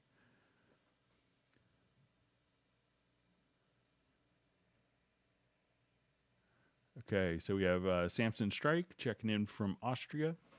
Great to see you on the live stream.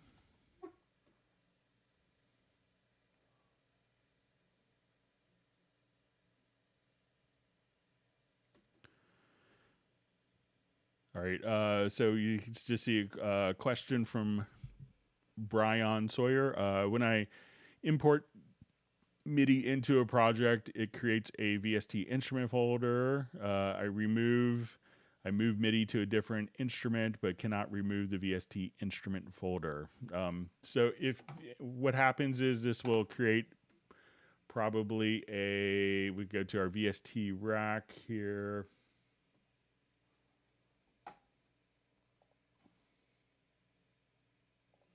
And it'll probably be just like a Hallian Sonic SE. Okay, so we'll have this. So if you go over to the instrument rack, Brian, you'll just see kind of right over here, you'll see, and it's probably going to be created as a rack instrument. So and then you could just come here and just click in the name and choose no VST. So we look at this here, we'll see, okay, we have this, and I'll just choose no VST instrument, and then it will be removed.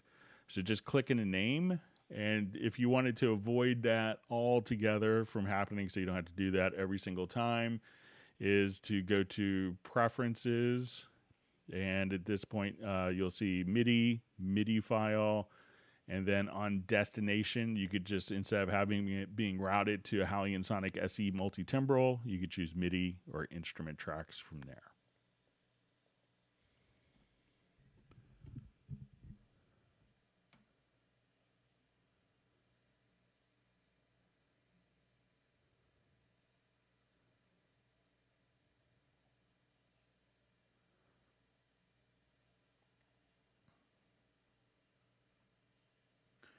Okay, so we see this is about kind of the shuffles, and it just says, thanks, Greg. For some reason, shuffle is finicky when editing over multiple tracks of events in a song. Is there some way just to cut and insert the selection while moving the rest of the project over? So let me try it on multi-track. I'll just do it here. Okay, so let's say if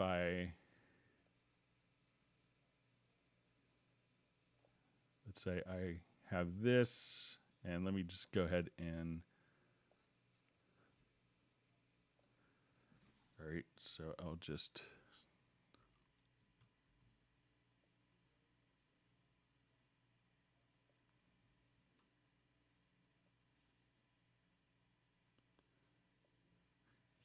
I'll just do it on our project here to show.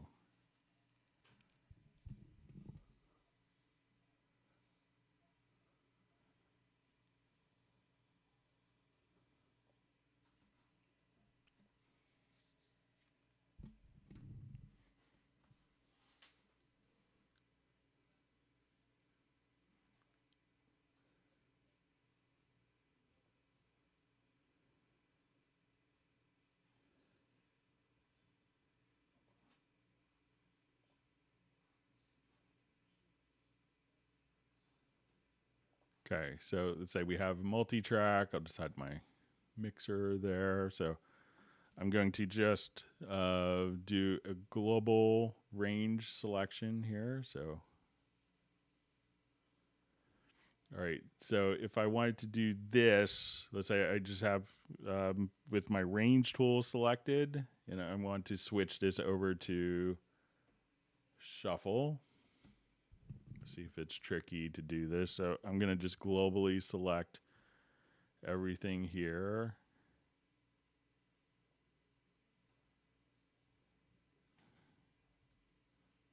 All right, so let me just,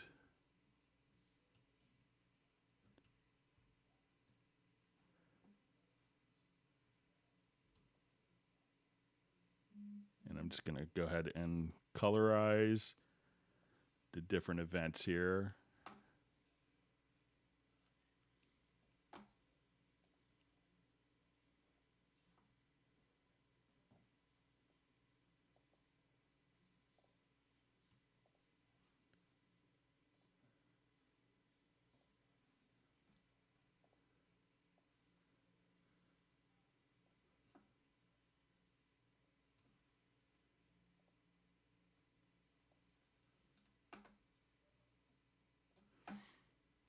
Okay, so I'll make these.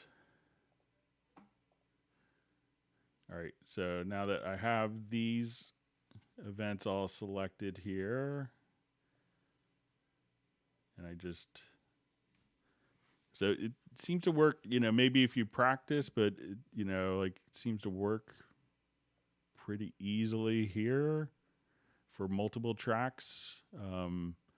So there, I just only had that one selected. So if I have all of these selected, I could just swap it around. So if I want all of these to go, to the beginning, just swap to the front here.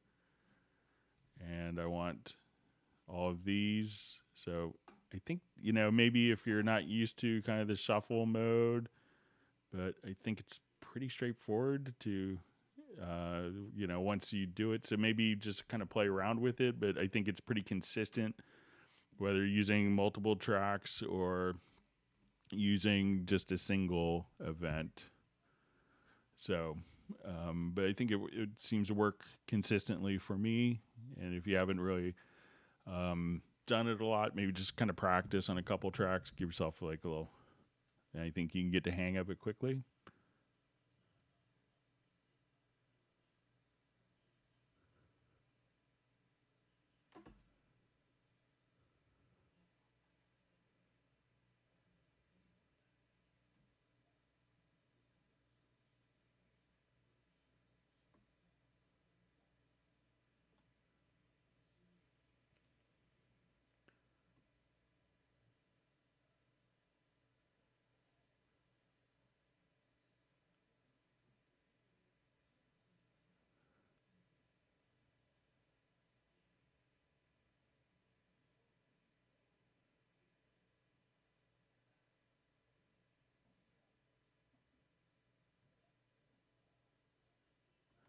Okay, so to see from Jazz Dude, if you could set it up, the chat with the minimum wait period of 10 seconds. The bots can only spam one message. Okay, so I'll see if I could take care of that. I'll look into it maybe for Friday's live stream. But let me just see if there's... I'm not sure if there's any settings, but if it is something that could be done, I'll look into it for Friday's live stream. Thanks for letting me know, Jazz Dude.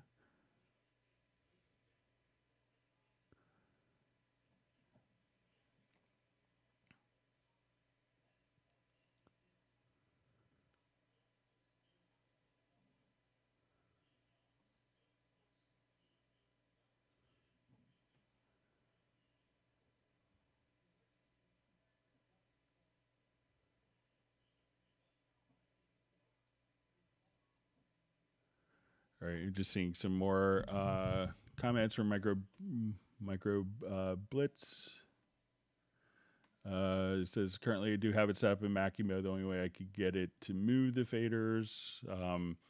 Yeah, so I could do some more research. I could play with, think I still have, I could try maybe an old Houston. I don't have a Mackie control device, but I could see, I think I still have a Steinberg Houston that has motorized faders, and see if I could get it to do bidirectional communication. But in the setup, for the, also check the particular setup. So when you go into like the MIDI remote setup here into the settings, and make sure that you have, the input and output ports automatically configured for the correctly for the X touch.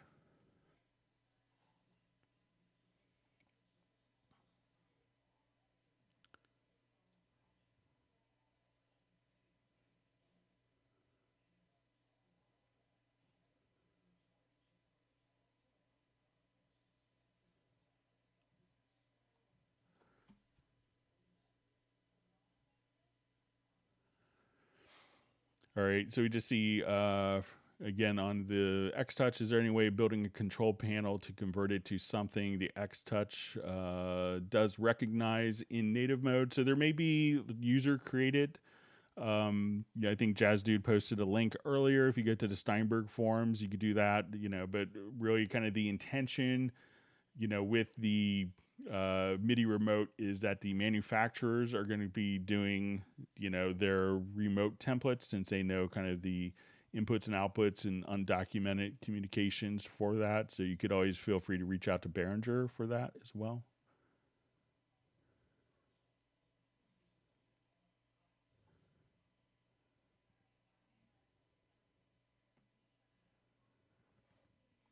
All right, see a nice comment from Mike Rivera, says you will not find support like this for any DAW, and the knowledge that Greg offers. Thanks, Greg. You're welcome. Just glad it's helpful for people.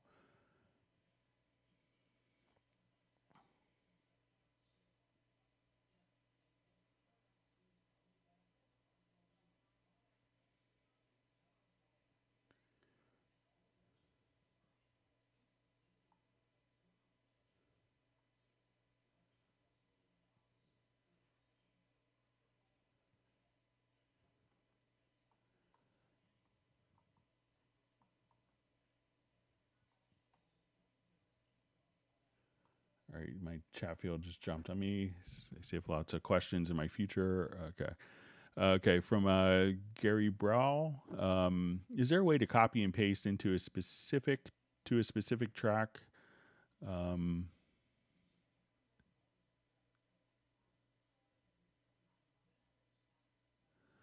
Okay, so is there a way to copy and paste to a specific track? Use range tool to highlight a selection of audio copy and move to comp track and paste. Okay, so let's say if I wanted to come here, I'm just going to create an audio track and we'll call it Gary.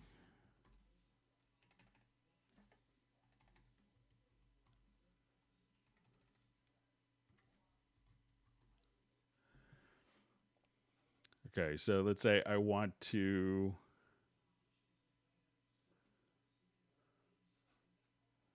see if we can do this in a project logical editor.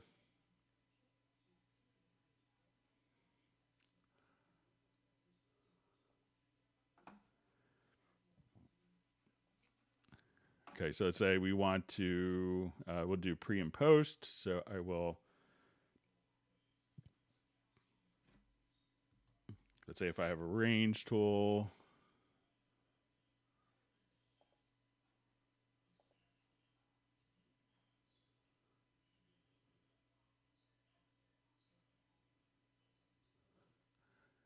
and let's say I want to, so we'll split.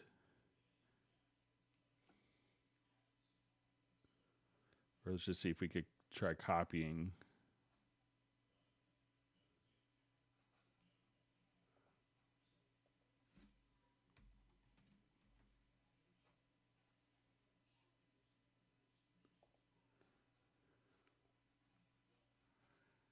All right, so I'll just try this real quick. So say if I had that set, and I copy and okay. So let's say I wanted to move to like the selected track.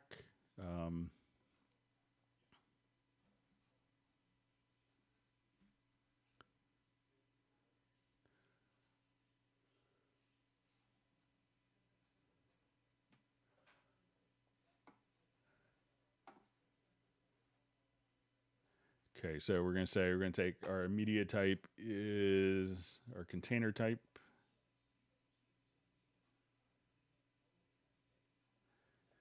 Is equal to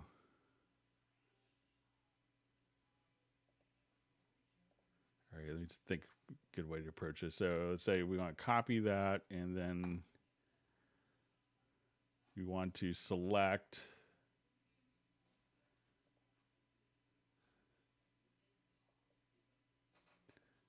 okay, so we want to put it on selected track.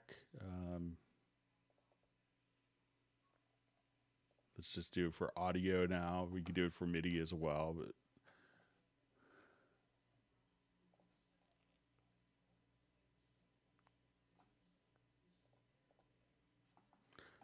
okay, so we're going to copy that and then we want to select this.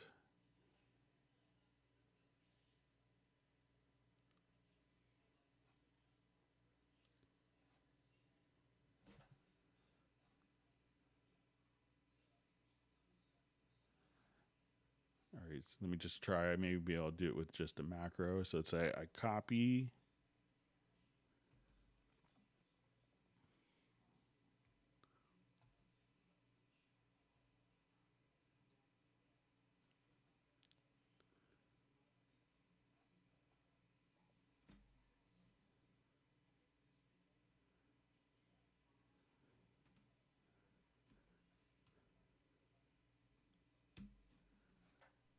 Let me see what if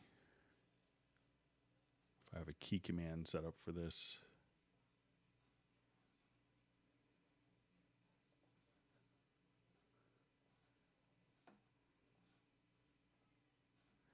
All right, so let me see if I come here.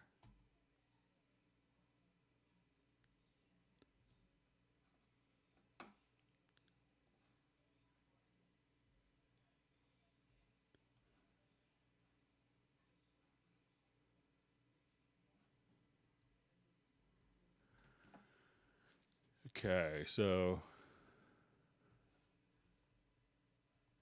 all right, so let's say I want to take this and I want to copy. Let's go down, paste. Okay. So let's see, we can just build a macro for this. So let's get to our key commands. We'll say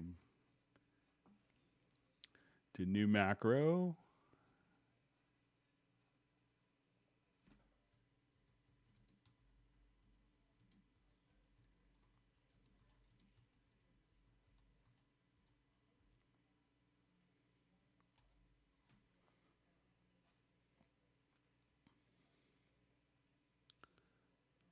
So if you want to do something like this, all right, so we'll give it a shot.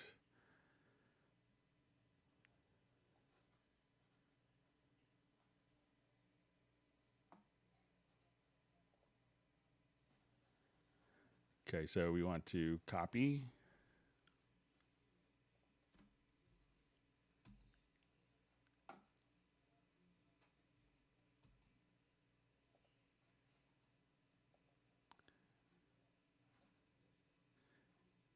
Then if we want to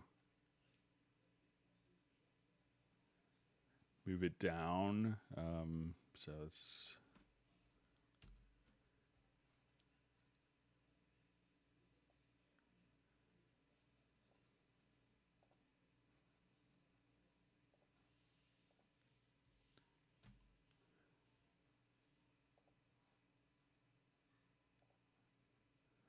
all right. So let's say if I come here, I want to take this and let's get to the macro we just created. All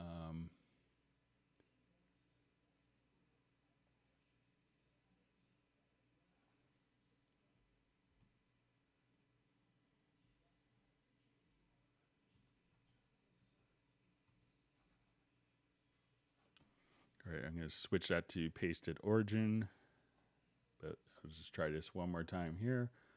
So I can take this.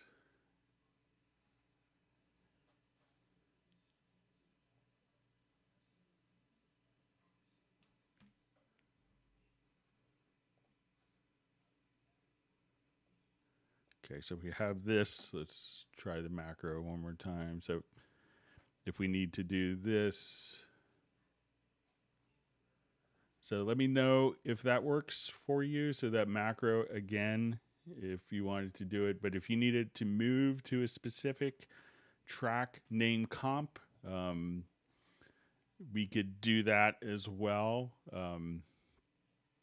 So if I was here and I needed, let me just undo this, and let's say I needed to move this to a particular track, we could do this in the Project Logical Editor. So we'll come to the Project Logical Editor. So we'll say we're going to copy, and then we want to select like tracks named Gary. So we say media type is equal to, or name is equal to Gary. And then we'll say paste at origin.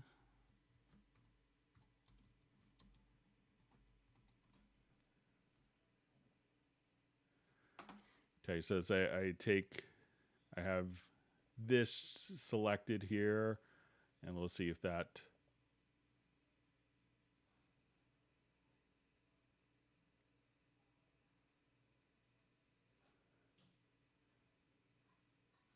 I'll just try paste here.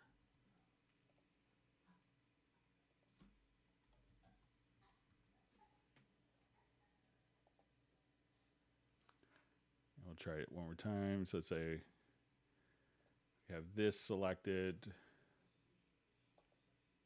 Yeah, so if you needed to go to a specific track, just do edit copy in the pre-process. You went through name is equal to, so in your scenarios, it could be comp, and then we'll just choose edit paste. So that way, whatever setting that we have here, I could just take this and whatever track is selected, we'll take that particular range, and you could do it kind of like that. So let me know if that's helpful in what you want it to accomplish, or if I totally misunderstood.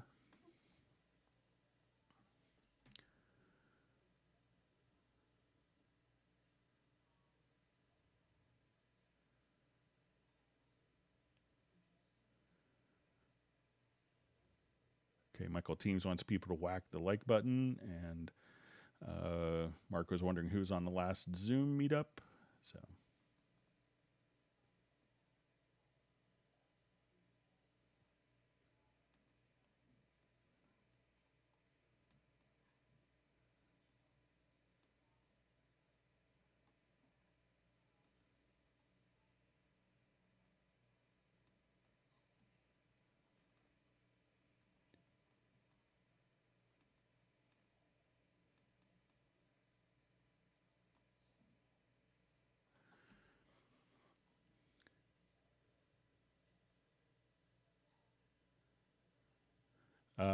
All right, so we see, hey Greg, does Cubase have empty knobs that you can assign effects from different plugins to? So if you wanted to do it, from, particular functions, so let's say if I have my Korg Nano control, let's say I have it set to quick controls here. So these buttons aren't assigned to anything in particular. So let's say, okay, so let's say on this I have a bass amp.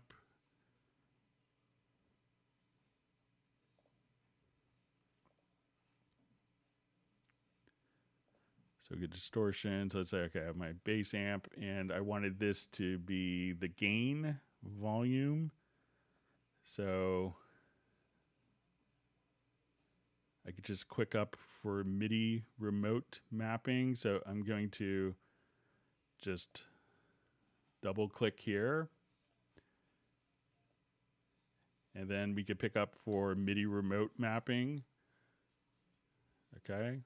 And so this isn't quick controls. And let's say I want to go to this channel.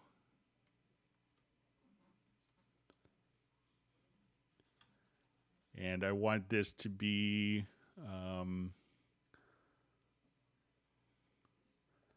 let's say the kick drum. I wanted this to be the envelope shaper. And we'll make this the attack. So I'll move the parameter here. We'll pick up for MIDI remote, apply the mapping. All right, so let's go back to my bass part. Make sure I did this correctly. So move this parameter here. So even if it's different functions here, and I'm going to apply the mapping. So I move fader 1.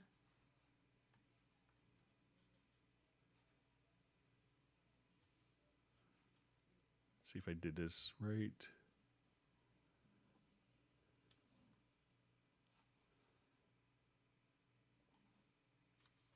All right, so fader 1 is my gain on the bass. Fader 2, if I did it right, is going to be, so these could be on different tracks and different plugins from whatever parameters I want to set here. So so we could have, different MIDI knobs, control different parameters on different tracks and have them all grouped together. So let me know if that's helpful.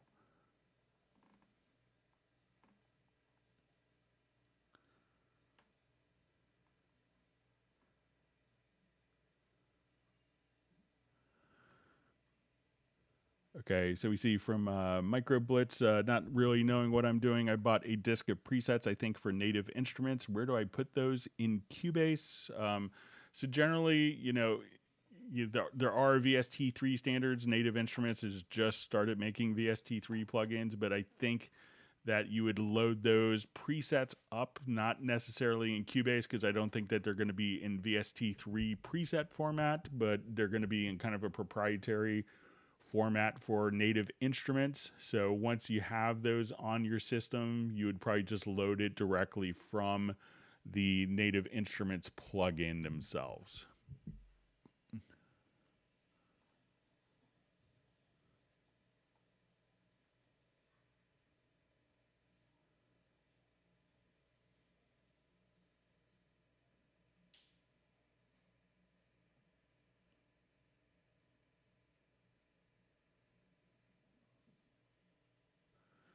All right. So we see Crystal Anna Williams Polly just saying Greg with a question mark. So yeah, it's me. All right. If you have a question, just please feel free to ask.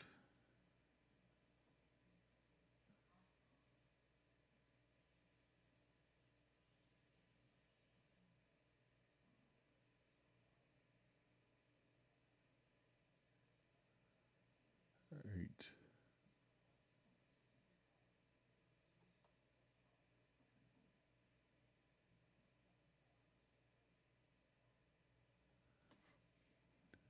All right, just going through, reading through comments. Thanks for all the great questions. And again, if you do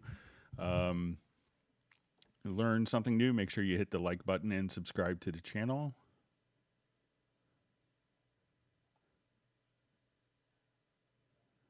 You see Madge Deepers are going to be in and out, so glad you could join us for a bit.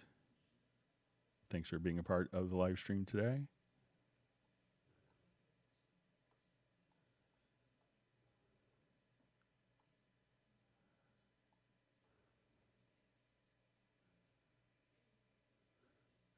All right, great to see Capt Energy Music and also see you on the Zoom social last week on Friday.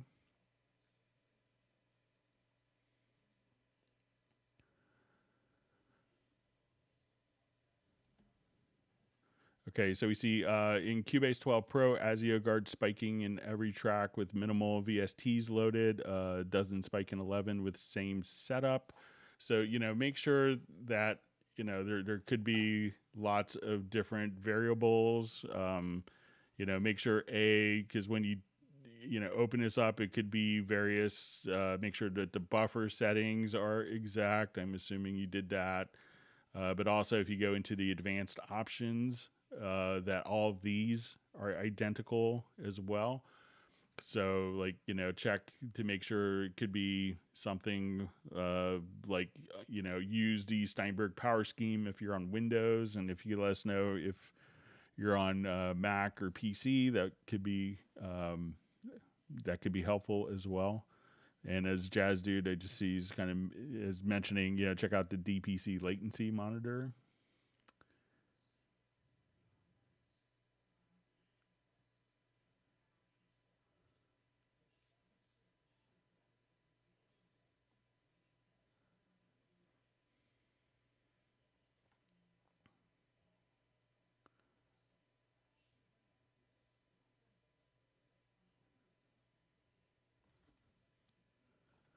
All right, so we see from Cubase X, thank you, Greg, for these hangouts. Truly amazing. I learned so much. I have to rewatch parts the next day. So thank you for the kind words.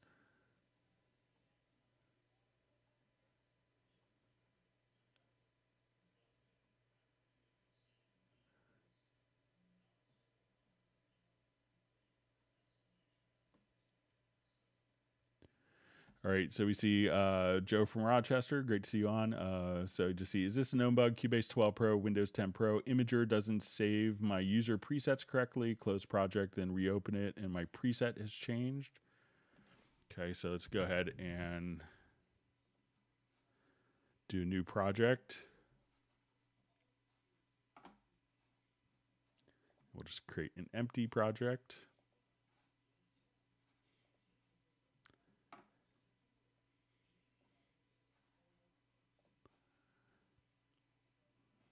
All right, so we'll open up Imager.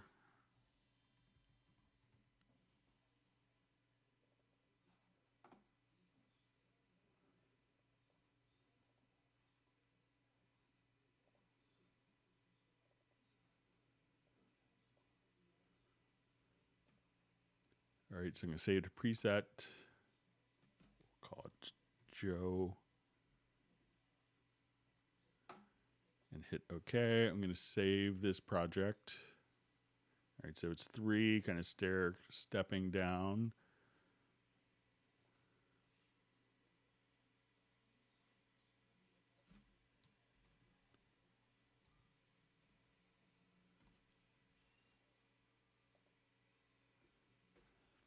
Okay, so I'm good and close this project. And let's go back to our recent projects and reopen it. Activate it.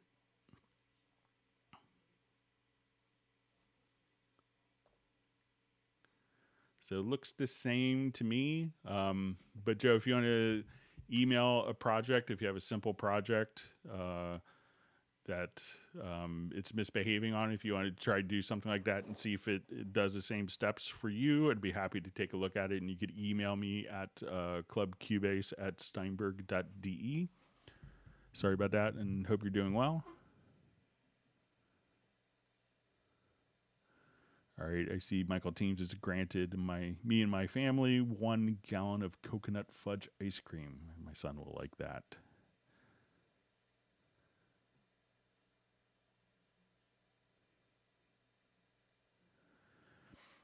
All right, so we have a question. Hey, Greg, thanks for all the amazing tips. How can I make macros to toggle the views in the mix console in order to go between, say, viewing group tracks, then MIDI tracks, then audio, etc.? Okay, so let me just come over here, add number of audio tracks. So let's come over here. Let's add group tracks, and let me add some virtual instruments.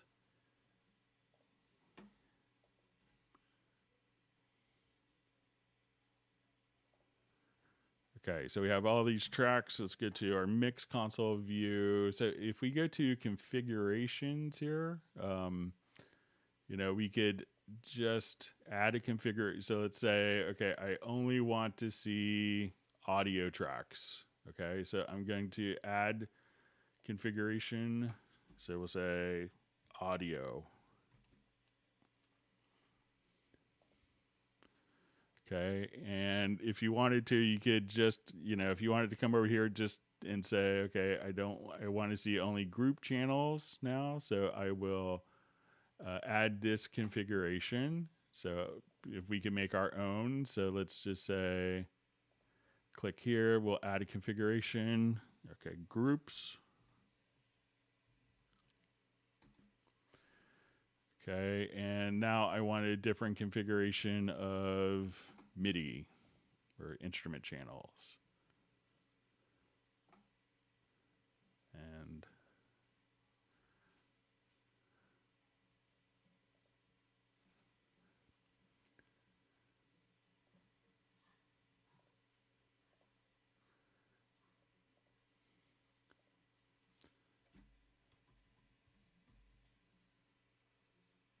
all right, so we'll just call this instruments. All right, so now when I kind of just toggle back and forth between my different views here, we could just have all those different channels. And I think if we go to just our key commands, and we go under channel and track visibility. So here we could have visibility configuration 1, 2, 3, and we can recall up to 8 different visibility configurations just directly from there. And those will tie directly into these particular channel visibility. So give that a try and let me know if that works for you. But yeah, it's pretty cool once you have it all set up. And some people will also just, you have 4 different mixers in Cubase, so people may have just mixer 1 set up for audio, groups, MIDI, effects, inputs, outputs. So you could have 4 distinct mixers, and you could call up different keyboard shortcuts for each of those mix consoles as well.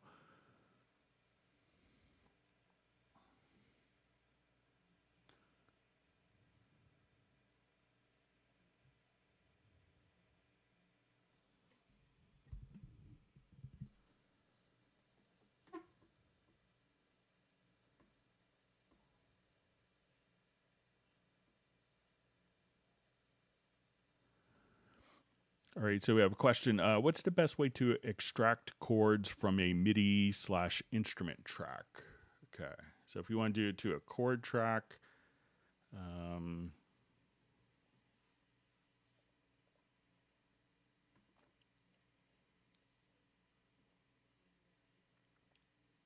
just open up one here with a nice piano part. So let's see if we can. So if I just take the MIDI data and drag it to a chord track, and we could just do include bass notes, we'll include tensions, then it will automatically figure out the chords, and we could do that for audio as of version 12. Another method of doing this is, if you want to do it via menu diving, is I could select the event, go to project, and we'll go to Chord Track, and we'll say create chord events.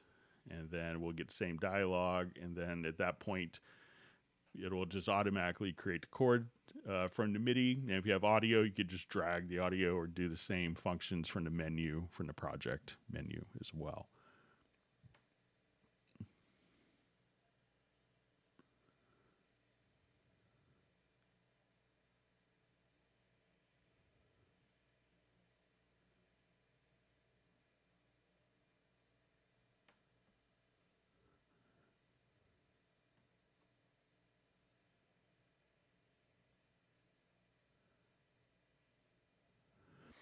All right.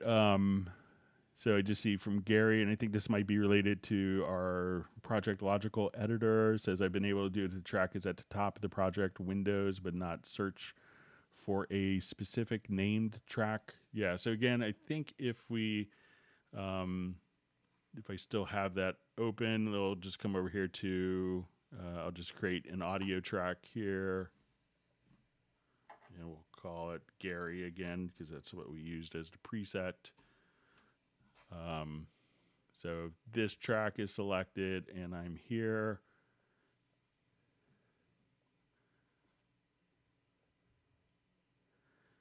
And let's go to the project logical editor, see if that's still there. So let's get to the setup. So again, we're going to copy this range. It's going to select a track named Gary, and then paste the event. If I did it correctly, then everything is automatically copied down to, so you could just set the name here with the name equals. So, all right, I'll just go save that as a preset.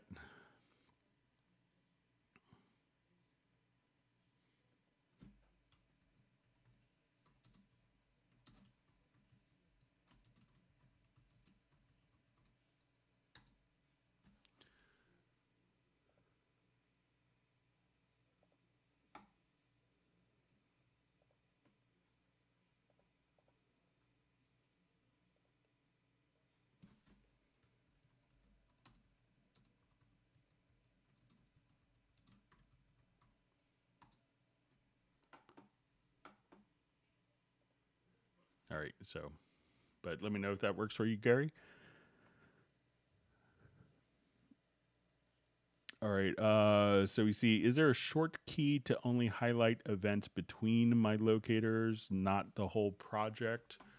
Okay, so I think we may be able to do this using the, using the logical editor. So let's say we have several events that are kind of between the left and right locators like you want here. So let's see if we can set this up. So let's go to our project logical editor and let's set it up. So we want to select events. We'll say container type is equal to event. And for the second, we want to say our property is set. Let's see, or maybe not property, but position is inside track loop or inside cycle. So let's see if this works. Okay, Okay, so we just set my left and right locators outside again.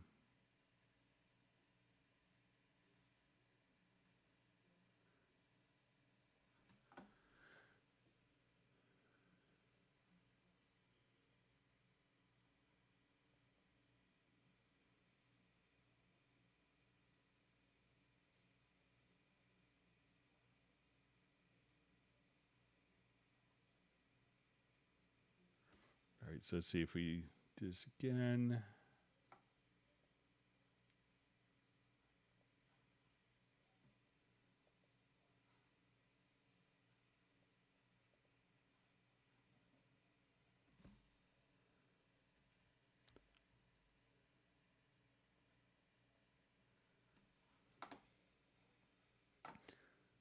Okay, so let me just...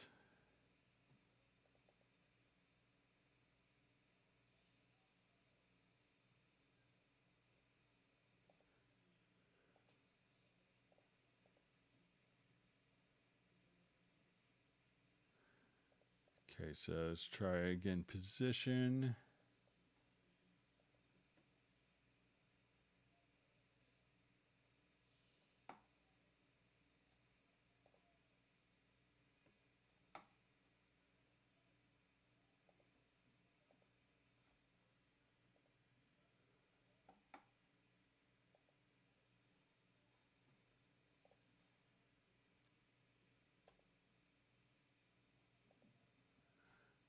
Right, he seems to want to do it on the selected track, so let me just...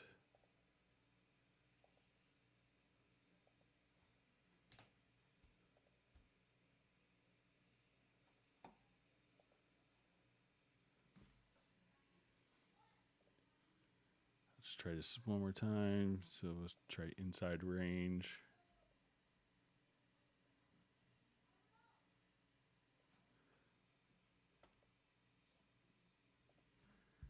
So I think that we might be able to, but I could...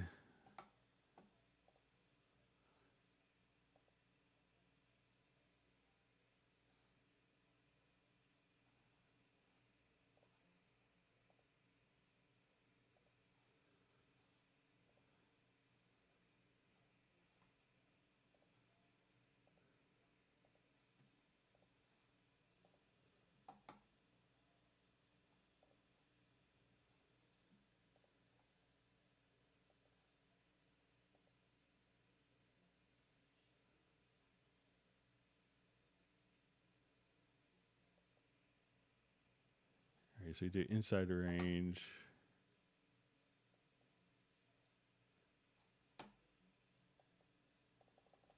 Yeah, I could play around with that and see if I can get it figured out for next live stream. But I think that we should be able to kind of select it. I would think inside cycle, but maybe if we...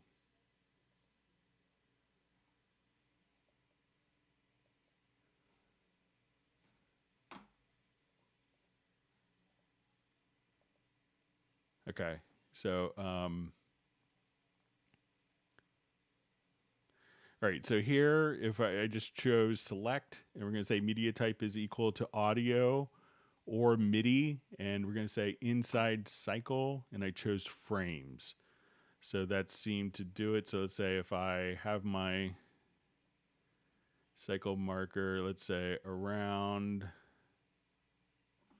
all of these events here. So now I hit apply, and then it will select everything within the particular range. You could also split the range ahead of time if you wanted to as well. So if you wanted to come here and say, you know, split at left and right locators and then copy. But if you want only the events that are contained within, you know, within that particular range, you could use that.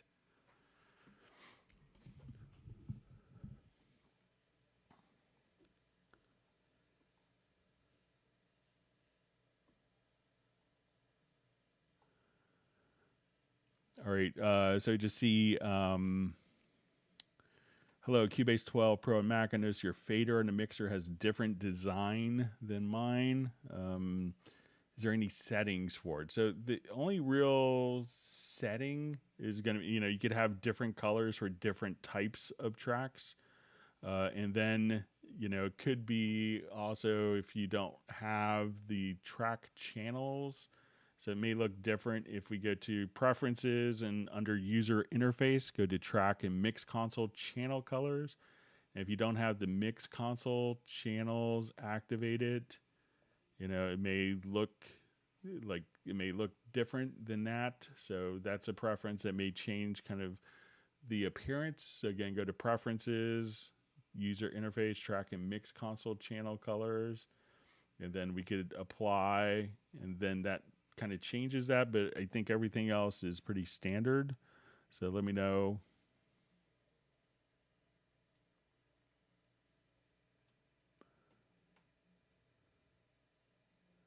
All right, we see Gerald Ely is missing the stream today. He's getting a flat tire repaired, so that's kind of boring.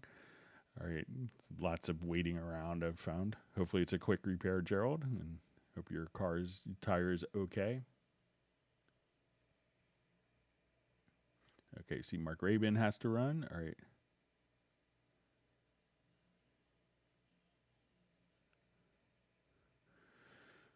Okay, so I see a question. When I have the lower zone sample editor clicked, my WAV file for my audio is kind of grayed out. Is there a way to add color to the WAV file in the sample editor lower zone? All right, so let me just go to a project that has more audio in it. Okay,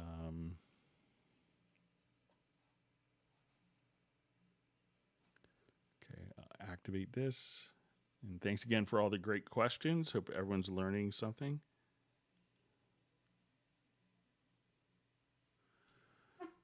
Okay, so now when I double click here,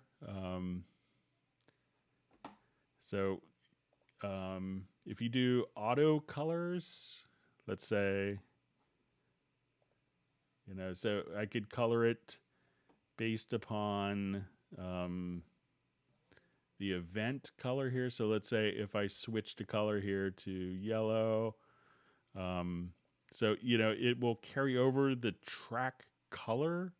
So, if I wanted this to be more, red, I could just click red. And then when I double click on the event itself, we'll see that it is red. So, whatever color it's on the event. So if you have something without colors, then it will be kind of gray in the sample editor.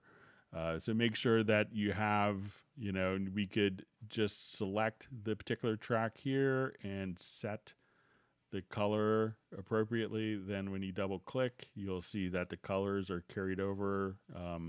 So sometimes if we select the event and colorize the event, it looks like that carries over as well. But if we start off with no colors, it may be just kind of a boring gray.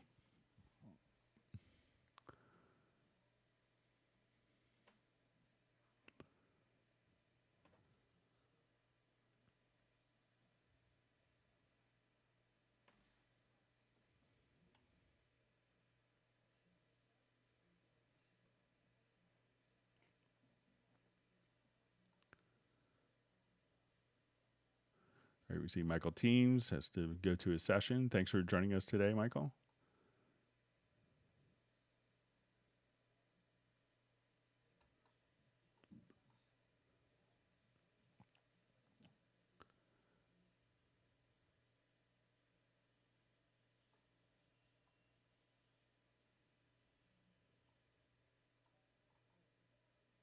Okay, so we just see a question. Dragging a simple MIDI part piano to the chord track is not working for me. Some chords are just simply missing. It's like it's not register C over E, or CE does not even show up. What am I doing wrong? Okay, so one is make sure that you have, a chord is, technically 3 different pitches. So if you have like a C, E, C, or like, a C, G, C, like a guitar power chord, you know, those things may not show up as chords, but let's just jump back to here. But if you do have, like, you know, inversions, like, you know, a C over E chord. So as we do this, I will undo. So I'll select the event, and let's say if we go from the menu, so we'll go to project to our chord track, and we'll see create chord notes. So here you could also include, you know, there's different, you know, so you try these interpretive flags. So if you say, okay, we want to include the bass notes in the chords, we want to include tensions, and like if you're arpeggiating, so let's say you're going dun dun dun dun dun dun dun dun dun dun dun dun dun dun dun dun dun, you know, it could detect the arpeggios where maybe three voices aren't playing at the same time. And then, you know, you can see here we'll probably have some inverted chords like a D over A, D over F sharp and bass. So try those interpretive flags again and see if that makes a difference. So again, when you come here to do create chord events, you know, try checking the top three, and, you know, see what happens if you check all of them as well. So.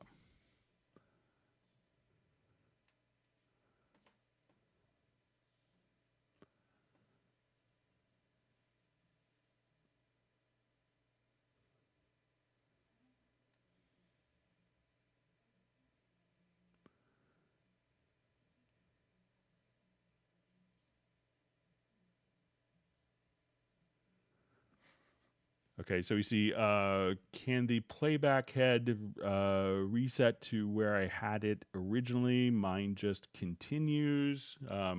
So it depends on how you trigger it. So if I'm playing, let's say I'm playing, and if I hit it from my numeric keypad, which is I always recommend for anyone that's running Cubase, and if I hit the play button here, and then so we hit enter to play, and if I hit the 0 key to stop, it stops it there.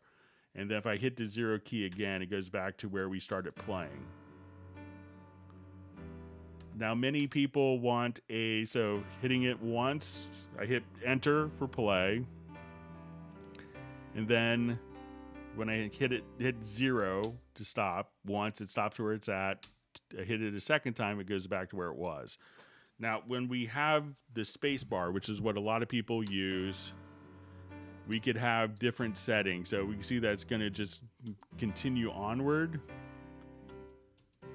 because this is when you hit the space bar, it's going to stop. When you hit it again, it's going to play. Now, we could change the behavior of this by going into the preferences to transport. And now we could say return to start position on stop. So since this is, you know, we could think of this as an on-off switch, you know, so, you know, there's not 2 degrees because, you know, it's stop or play. So now when I hit the stop with that preference turned on, it goes back to where we were. Now, a lot of times I think I have a keyboard shortcut to toggle the behavior of that. So if I hit Shift plus spacebar, I could just immediately go on. But if I toggle that behavior, and this is something I set up under key commands, preferences. So we'll come here to our preferences, and we'll say our transport. And then we'll see return to start position on stop. So at that point, you know, I could just say, okay, now I want it to continue on. Like, all right, now I want to go back to where I was. So if you have a laptop, you only have a space bar, you could toggle that behavior. But if you have the numeric keypads, hit play and hit 0 once to stop in place, 2 to return to start position.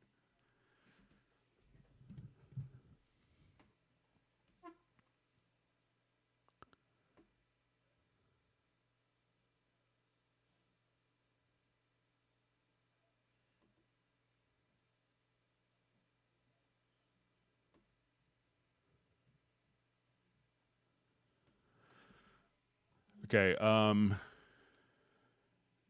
right, so see a question along the same line of questioning, why can't I grab a MIDI data from Midi Editor, like start a bar to the chord track? Okay, so let's say if I'm here, let me just undo the chords there. So let's say if I select all here.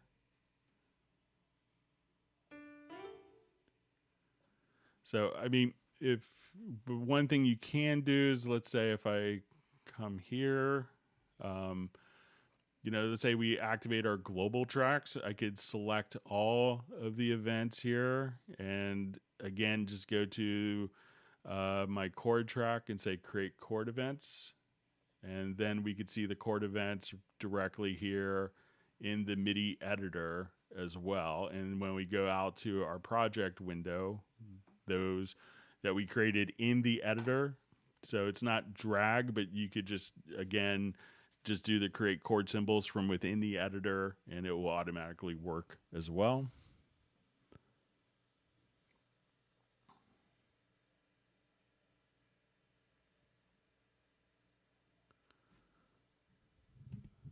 See Nick just saying, shame we can't have a moderator on television ads. So.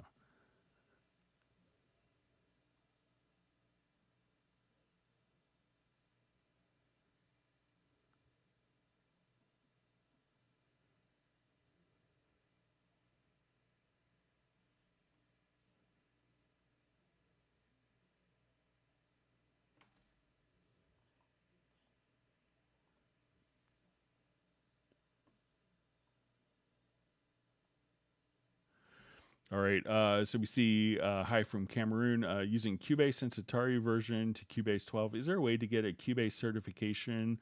Is there an opportunity?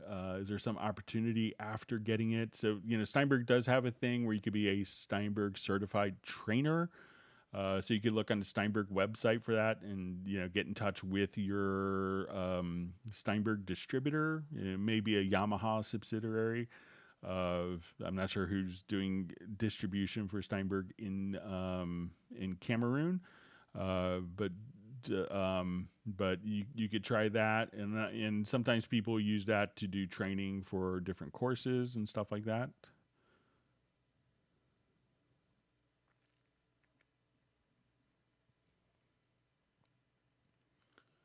All right, so we see Spike Williams has to scoot, so thanks for joining us, and we're joined by the lovely Sable Winters. Thanks for being a part of the live stream today. Great to see you on the live stream, on the Zoom social. Sorry you had problems connecting. I saw your email after.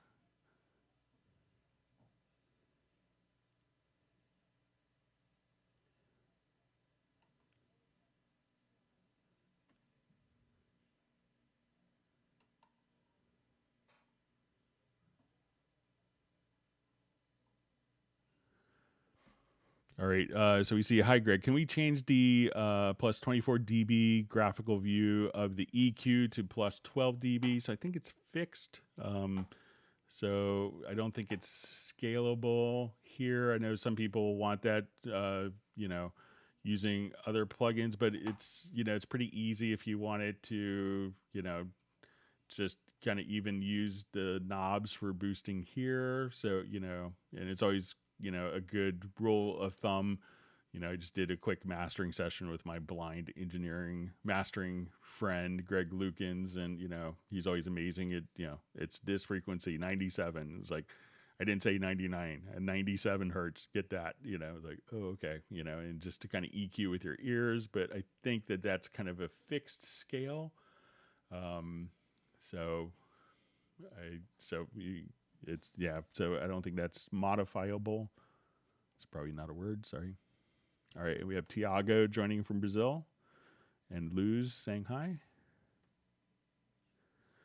All right, so from Jan or Jan Nielsen, why do we have inserts on input channels? So the reason why we have inserts on input channels is we may want to actually record and have a plugin inserted on the file. So let's say you go to someone's house and you want to record guitar tracks, and they really have their VST amp rack dialed in, and they're playing with that particular sound. You know that you could just come over here, go to the VST amp rack, and say, okay, they're not going to give you the preset. They just have this great input channel and record with the plugin embedded into the file. So as the file is being captured through the input channel, it's going to be processed through the plugin and tracked with that plugin on the audio file itself. So that's why there are inserts. So if you want to do that for particular reasons, you have the option to do that. Some plugins that may cause a lot of latency on the input monitoring source, and that could throw off people. But there's a lot of plugins that work with, such minimal latency that it's not an issue. So that's why there's inserts.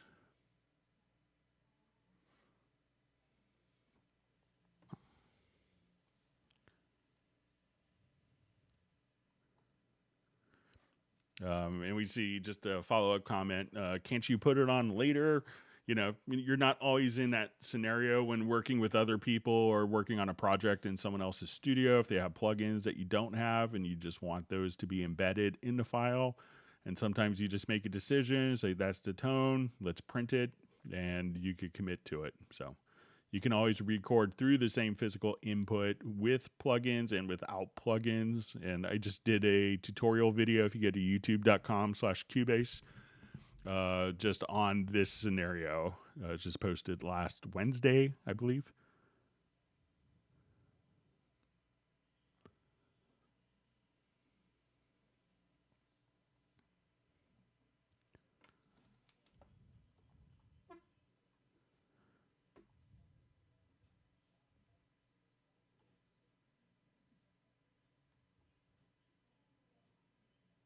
You see, the comment is that I just care about my clean signal. So yeah, depending on different workflows and different scenarios and collaborative, it could make a difference.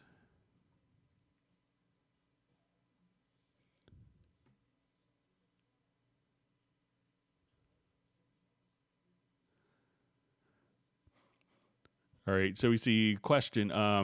Hi, Greg. If a cycle is on, can I configure the stop button so it jumps to the left locator when pressing stop twice? Let's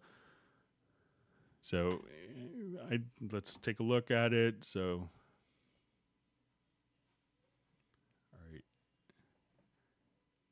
So I think if you, all right. So if you just wanted to, all right. So.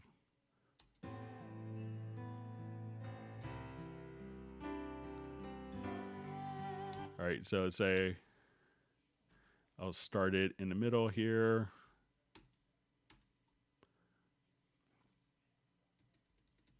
Okay.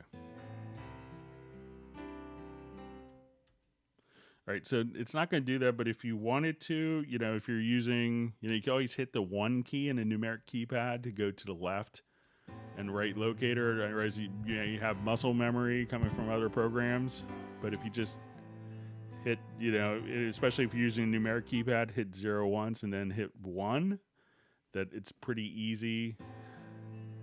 So, it's not really tied directly to, the start. But if you wanted to go to the locator, that you could, just hit the 1 key. And to me, that's like muscle memory I have that you may not have coming from another program, but I think it makes sense to kind of keep the behavior consistent, whether you're in the middle of a loop or not, and to be able to go directly to the beginning of the loop with a particular key.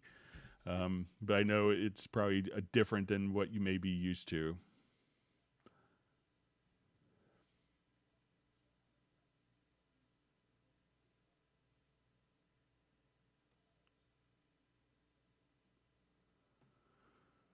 All right. All right. So some more more discussion on the MIDI to chord. Thanks, but Cubase won't get the chords right from a simple piano part to Chord Track, I'm trying to drag the first beat of the bar manually from the Midi Editor to the Chord Track, but that won't work. So again, try just coming over here. Let me just delete everything here. Try just to, if you don't go into the wrong editor. So while I'm here, I'm just going to select all of the events here, and even in the Midi Editor, and we see I have my global track set here, so I can see the Chord Track right here. So we can turn that on or off. And now as I come over here and as I just go to Project and select Chord Track, create chord events. And if you want to email me a part, so sometimes there's a lot of people that may have parts that aren't actually playing chords. It could be like people are playing C, E, C, or C, G, C, as we mentioned before. But if you want to email me like a small project, you could send it to me at clubcubase@steinberg.de. But I found it to work pretty reliably.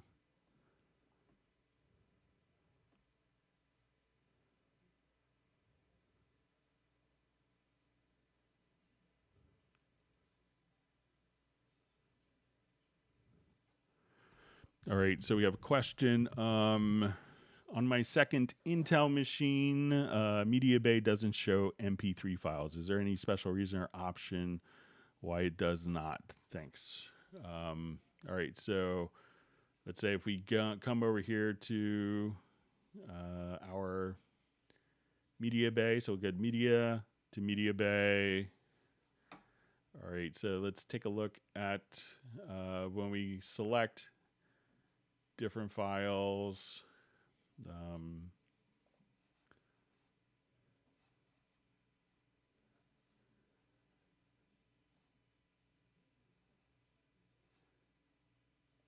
right, I'm just going to do a quick MP3 export here.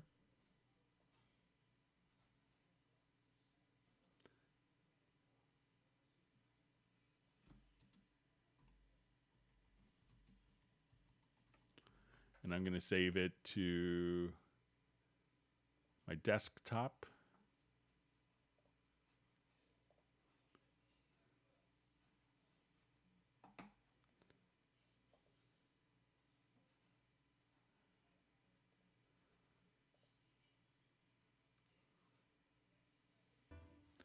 Okay, so if we go, let's look at my desktop and see if the file is there. Right.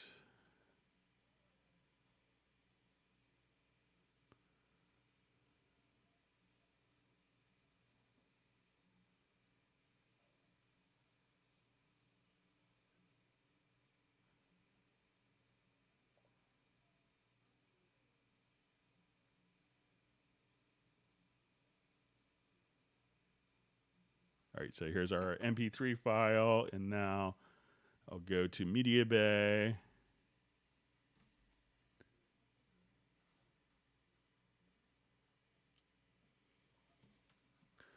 All right, so let's say I only want to look at audio files, and let's get to this computer, to desktop, and let me just come over here, and I'm going to rescan the disk.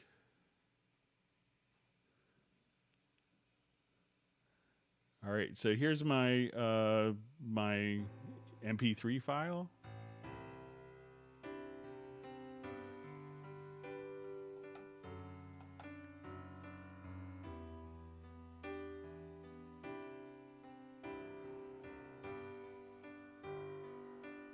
So, make sure that whatever folder that you're on, that you do rescan if you have MP3 files.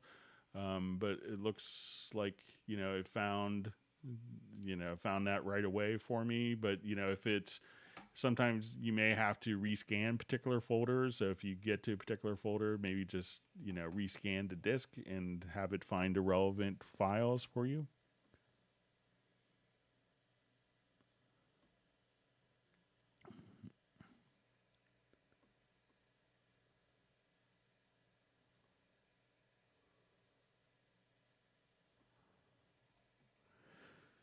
Okay, so we have a question from Vicente Vince Music. Hi Greg, how to record MIDI track with uh, Apache, I assume Apache preset to another track with instrument. Okay, so let's go ahead and set this up. So you need to do this through a Midi track. So I will come over. Let's see if we get it going quickly here.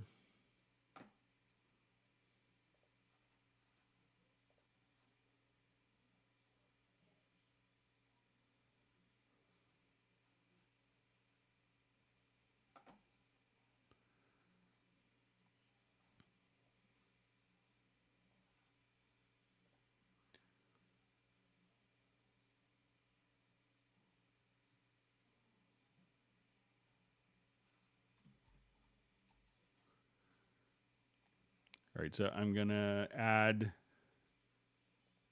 So if we come right over here, we'll add an instrument track. So I'm gonna add, let's say, Hallian Sonic SE. We'll create a MIDI track. Okay, and here I just want it to be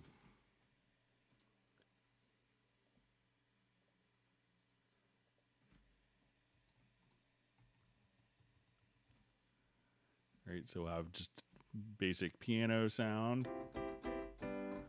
All right, and I'm gonna add, let's say, a synth, more like a retro log.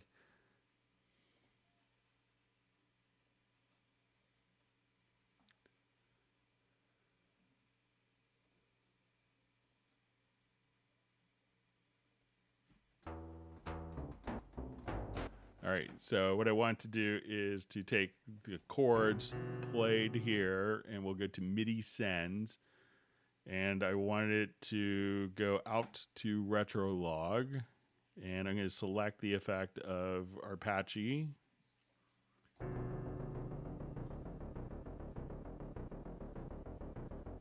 So now as I play and record directly here, we could say,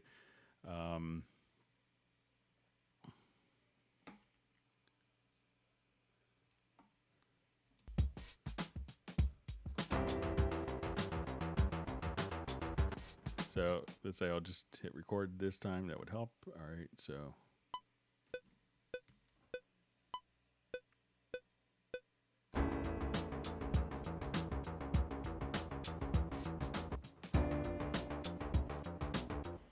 So, and let's see if I think I could even just mute this particular event. So now when I play it back, we could, that's automatically just,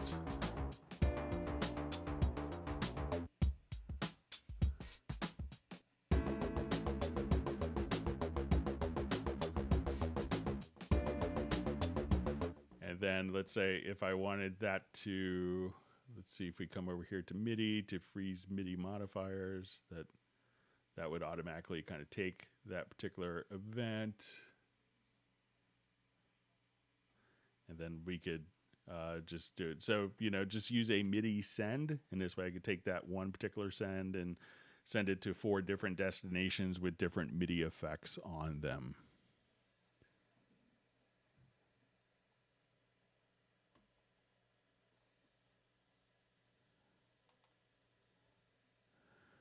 Okay, so we see a question. Would it be possible to display chords in real time without recording? Okay, so let's say, I think you might have to record it in or be in record. So, if you're just kind of looking for what the chord is, you could come over here and let's say, okay, I just want to do assign from MIDI input. You could, let's activate it. That you could, assign from MIDI input, but let's go ahead and take a look and I'll just turn this MIDI send off.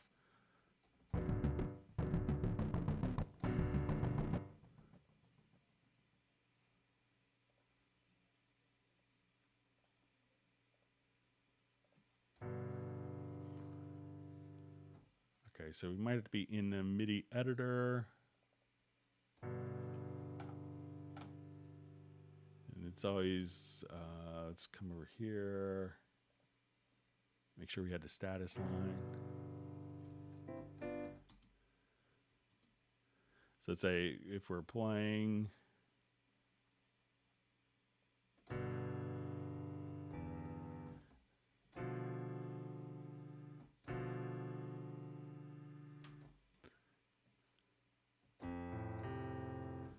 right, let me just, so we might have to be in record. Let me just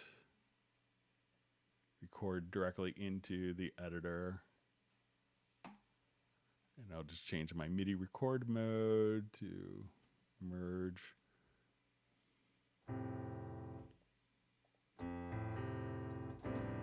So as if I'm in record,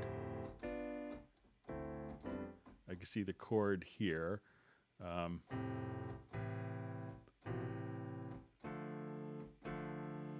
So you have to kind of be in record to see it, but you could just see what the chord is that you're playing. And again, you'd have to make sure that we have the status line turned on. Then you can see the current chord display, but you have to be.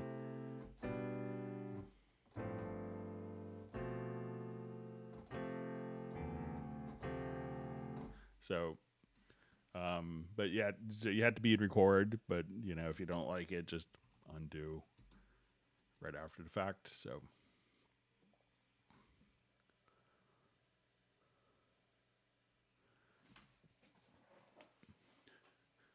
All right, so we have a question.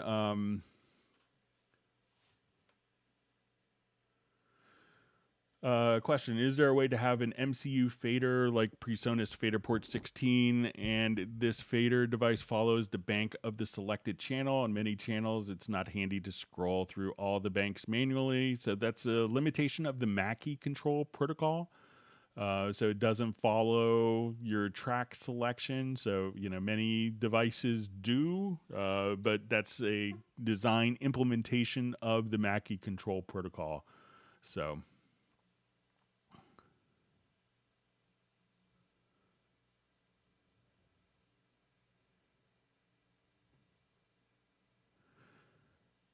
So we see, are all Cubase plugins 192K compatible? So yes, and I believe all the plugins are also 64-bit floating point processing compatible.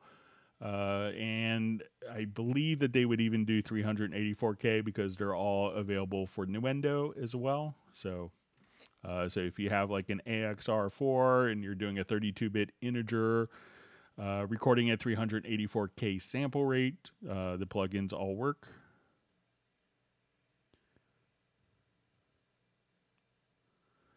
All right, so we see a nice comment from Graham Witcher.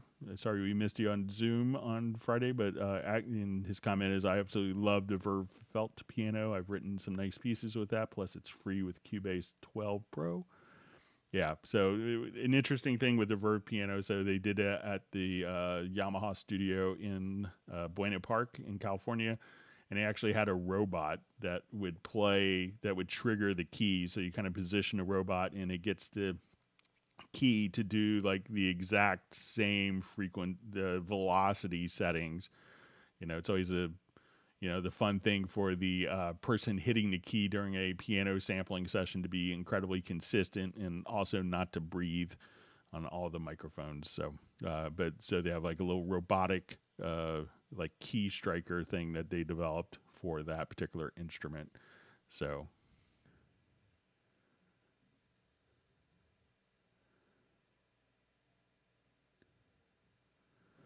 All right, so I know we had a couple of questions that were sent in advance, so let's go ahead and get to those.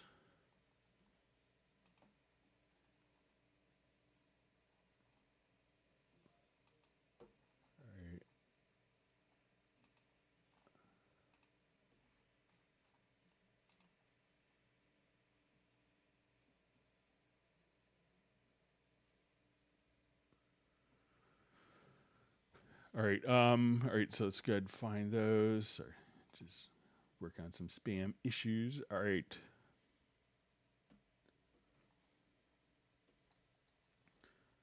Let's go to some of these.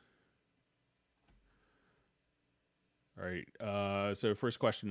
Thanks for all you do for us Cubase users. I have a question for the live stream. I'm looking at a way to reorder tracks in a project by take number.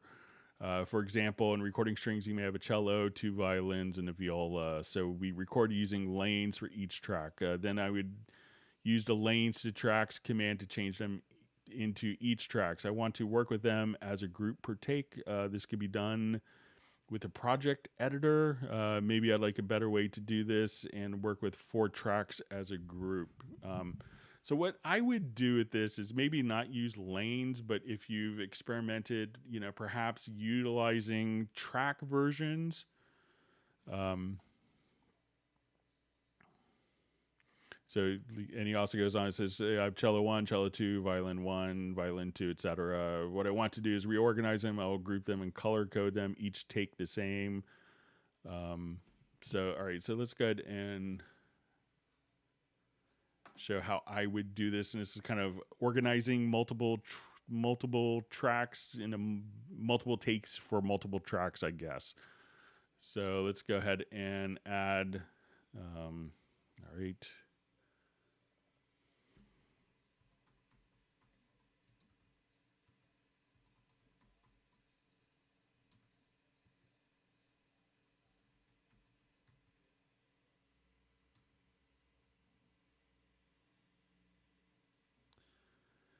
All right, so say cello, bass,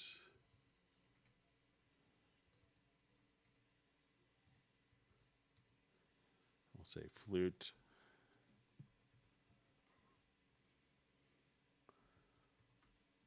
clarinet, and say oboe. I know it's out of order. All right, so let's say I do an audio recording on all these. So let's say I will take all these and I'm just going to put them into a folder track. So I could arm the folder track all together. So let's say I want to record. So let's say, okay, we do take 1.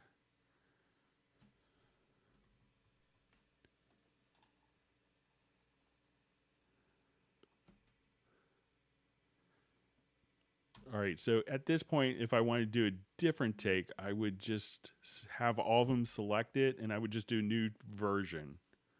And now as we record,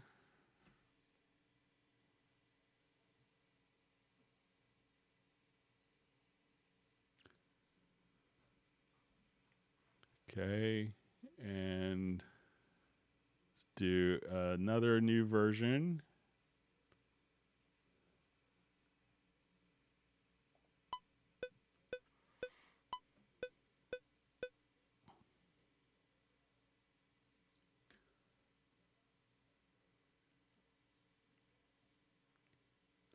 All right, so let's say we have all these sets. So now if I wanted to take, all of these and switch them to version 2 or take 1, take 2, take 3, we could just do that kind of very easily just by switching. So if I wanted to take only these, like my wins, let's say, I wanted my wins to use take 4, I could select here and just take the selected ones, or I want those all on take 2, but the rest on take 3. You could just very kind of easily organize different takes. So instead of doing lanes and then converting the lanes to tracks, it might be a good time if you haven't really played around with it to check out the track versions, because I think that could help with this scenario. And this might be from Gary, who was maybe asking similar questions about copying them to a comp track. All right. All right, so another question here. So let me just add a quick instrument track. All right. So question, is it possible to reduce the CC value span lane? I mean, often it is 0 to 127, span too wide, which makes it difficult to plot small CC values in the Cubase lane. My workaround is to use the Midi transform and multiply by 0.3, see screen dumps. But I have a big issue. It has to do with the setup transformer filter in 2 passes. I can't understand what I'm doing, but it works. Greg, please help me understand and to do it right. Okay. Okay, so with this, excuse me. All right, so I'm just going to create just kind of a quick blank part, and we'll draw in some MIDI CC. Okay, so let's say we have modulation data here. Okay, so let's say I want to start at 127. We go near the bottom. Okay, so I'm not sure if you need this for editing or if you just need it for, particular, if you need it on the way in. But if I select all of the events, and I'll make this larger so we could see it a little easier. So I just selected all of the MIDI CC data here.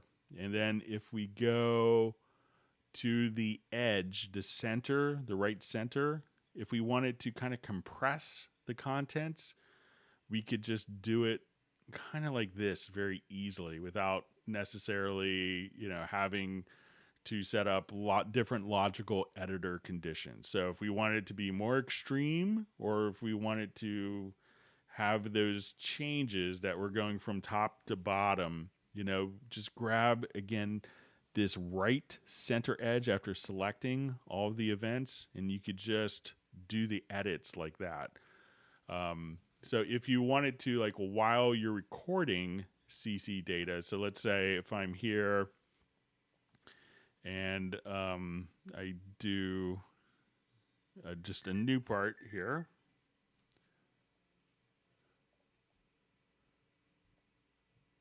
And let's say I want to actually kind of like compress the MIDI CC data as I record it. We could do this in a input transformer. So let's say, okay, I want to do this on a track. And let's open the panel. All right, so we'll activate this and we'll say we want to say our type is equal to controller, and we want it to be, let's say, controller 1.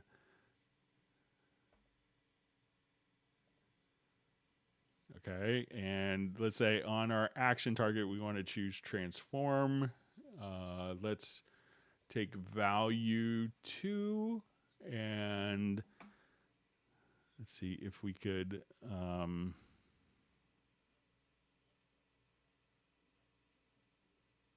set to relative random values. Let's try between 40 and 100. So I'm going to go ahead and just record the MIDI CC data here into the editor. I'm going to go from the bottom to the top, and we'll see if this compresses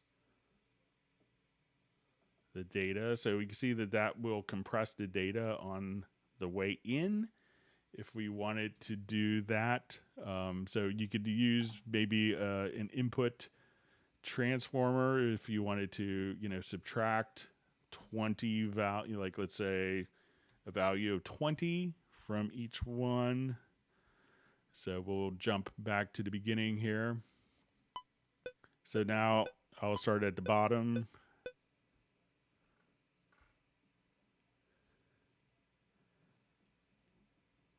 And I'm going to go to the top. But we won't actually get to the top because when we get to 127, it'll probably cap out at being 107. But try again just to kind of select all of the values here and just compress. And I think that may be a faster approach to that. All right. All right, so we have a question. I have a Steinberg UR44C sound card in Cubase 12 Pro running on Windows 11. I have 2 sets of speakers, which I switch between using the A and B buttons on the bottom of the control panel. This works great. However, I'd like to be able to do is to have another button, maybe C, so I could listen to my mix on headphones while my speakers are silent. switching between the three simultaneously. I've also tried combinations to get this work using output 1 left and right, output 2 left and right on my UR44C, direct monitoring, audio connection configuration, etc., but nothing works. Sound always comes out of my speakers at the same time as my headphones. I can't isolate it, so I could switch between the two sets of speakers and headphones. Currently, I've switched to speakers and assigned A in the control room panel, output 1 left, right of my sound card off, and then switch between my headphones and then second set of speakers, output 2, my sound card. This works, but it's a shame to use my first set of, to lose my first set of speakers. I feel like I'm missing something simple because I'm sure that there's a way of listening to all these individuals by hitting a button in the control panel, but it's got me stumped. So I think with this case, you have like two discrete stereo output buses on the UR44C. So if you had an interface that had a third set, you could have like monitor C be the speakers only. So if you wanted to use with that particular interface, you have kind of a control room out, you have 4 outputs and a control room out. And the control room out basically mimics outputs 1 and 2. But there's not a third discrete bus. If you had like a UR816 or an MR816 or an AXR4, you could just take outputs 5 and 6 and route the headphones to that output, to that bus, and be able to switch back and forth. But since there's only 4 discrete outputs on the UR44C, it's not really done that way. One thing that you might be able to do that's pretty easy that, I see a lot of people do is just to, keep the headphones on, but take the master volume of the UR44 and just turn that down while you need to be only in headphones, and turn it up when you need to go back and forth between the speakers. But it's just kind of, that interface only has 2 stereo outs, and those can be mimicked in the headphones. So sorry about that. All right, let's jump back to our live questions. Thanks again for all the great live questions that people have passed on.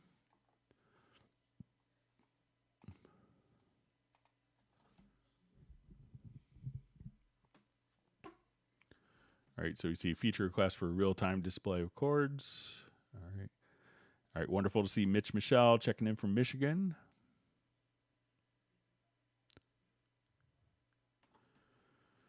All right, so you see, I guess the real-time display of chords would be helpful to artists on vocal sessions. So, but we have a lot of people that just have the chord tracks, sent to the artist as well.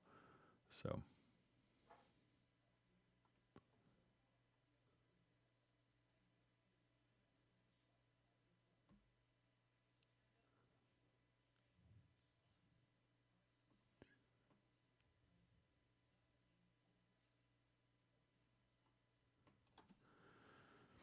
All right, so we have a question. If I change the voicing on a chord pad, then all the chord pads change voices. How do I disable this? I just want to change the voicing of the one chord pad. Thanks in advance.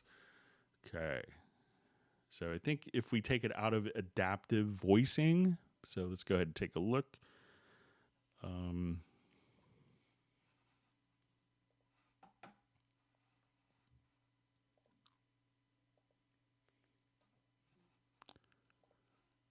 Okay, so I'm just going to get the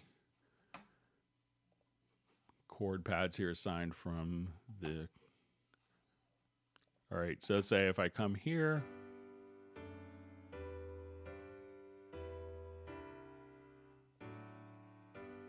all right, and we now want to change, let's say, the voicings on this. We notice that all the chords change as we do this. So I think if we come here, let's say, let's select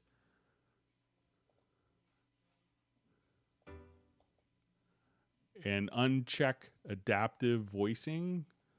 I kind of lobbied for this to get it as a preference. So let's say if I just uncheck adaptive voicings,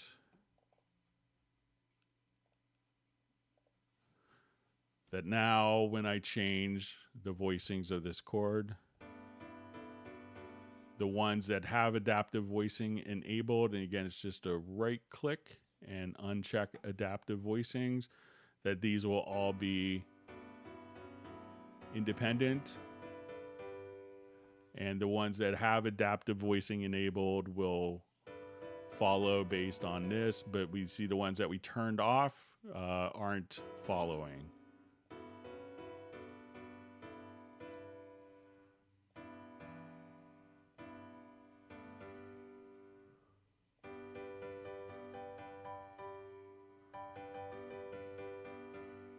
So just right click on it, on the pad, and uncheck adaptive voicing.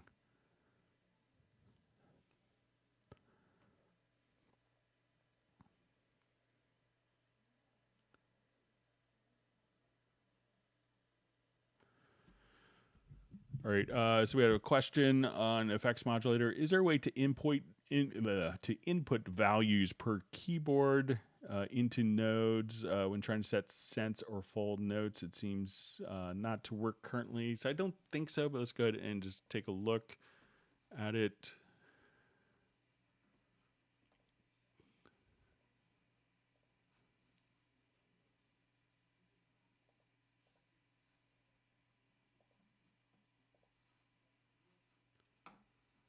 So I think if we go to the pitch shifter,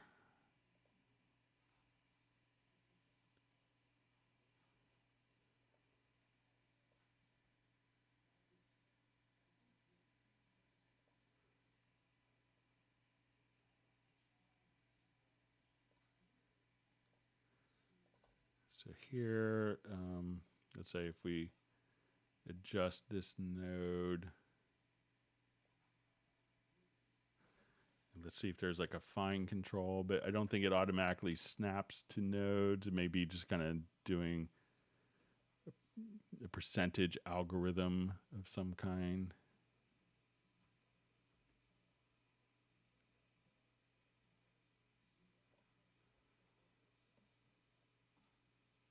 But I don't think that there's a way to do that, but I'll pass that along as a feature request for that. All right, so we see from, I think it's Jan Nielsen, great channel. Thanks for all your help. And thanks, Greg, for your time. He'll be back. All right. We want to thank Jazz Dude for his vigilant moderation. All right, so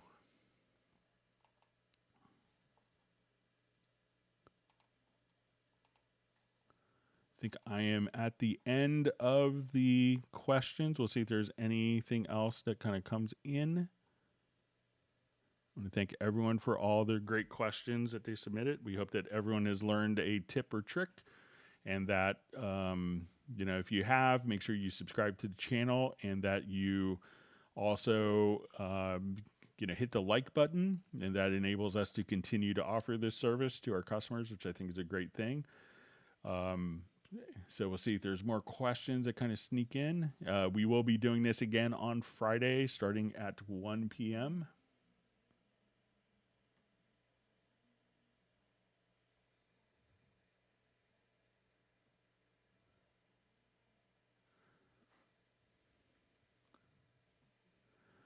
Okay, so we see from Cubase X is, disabling the adaptive voicing on pads works great. It's weird you can't disable adaptive voicing on all pads in one go, but doing it a few times is no problem at all.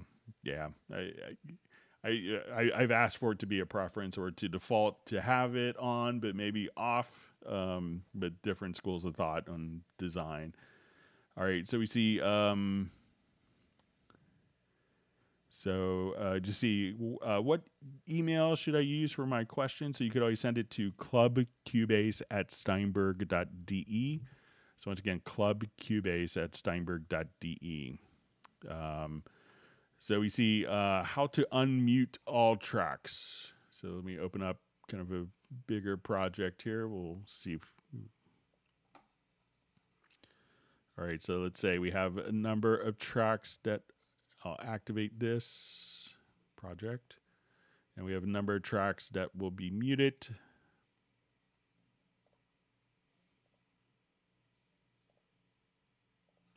All right, so I think if you just click here, right at the very top, that will unmute all your tracks. So all you have to do is just deactivate all mute states. So you just click there, and that will unmute all of the tracks.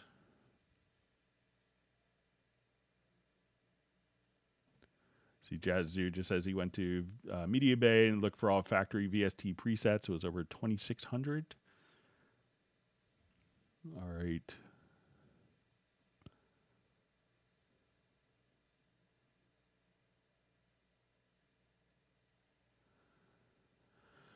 All right, so we have a question from Rich Cole. My Cubase 12 Pro scrolls to the next page when I'm playing a track, but not when I'm recording.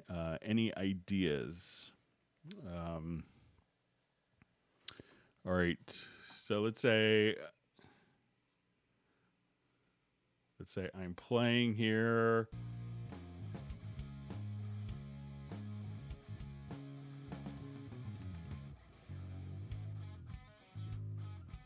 All right, so we'll see that this is while we're playing. We'll scroll to the next page, but not recording. So let me go ahead and I'll just add a quick audio track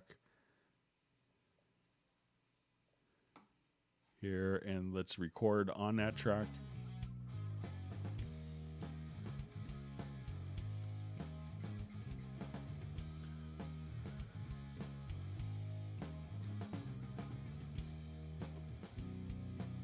All right, we'll see if it, so that continued on. So see, if you have it, maybe there's an editor open. So let's see if we do it. So, here, if we wanted to do like a stationary cursor where the waveform was constantly going, we could just come here to the auto scroll. But let's see if we have suspend auto scroll while editing. So let's say I have this track and we're recording. So maybe if there's, let me just turn off page, I'll turn page scroll on and I'll record. So let's say we're editing, we have an editor open and we're recording.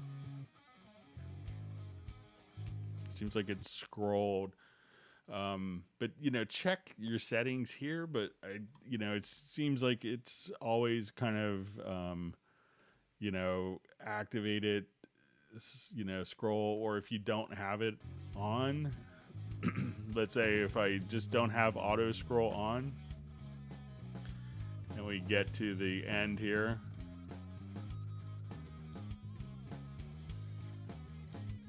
but that should work the same way, even if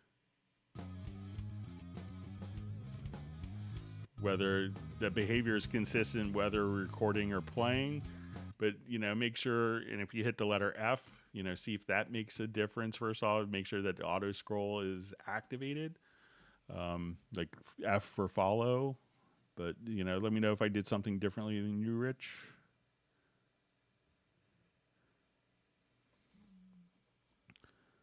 All right, so you see lots of track presets and VST presets. So there's lots of things to check out, and they're always worthwhile playing around with. All right, we'll see if there's any more questions. If not, we'll wrap up a couple minutes early. So again, we'll be doing this on Friday, starting at 1 p.m. U.S. Eastern Time. And if you want to have send questions in advance, you could send it to clubcubase@steinberg.de. And we want to thank everyone for all the great questions. And once again, if you did learn something new, learned a new tip or trick, make sure that you do hit the like button and subscribe to the channel, and that enables us to continue to offer this service to our users. And I'll wait just a little bit and we'll see. Okay, so we have a question from Australia, and it's probably really late there, or really early in the morning, so let's get to this.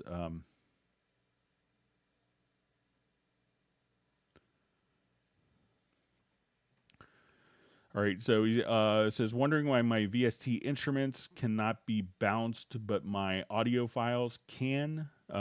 So if we have an audio file here, so let's say if I, have a number of edits here on a particular audio file.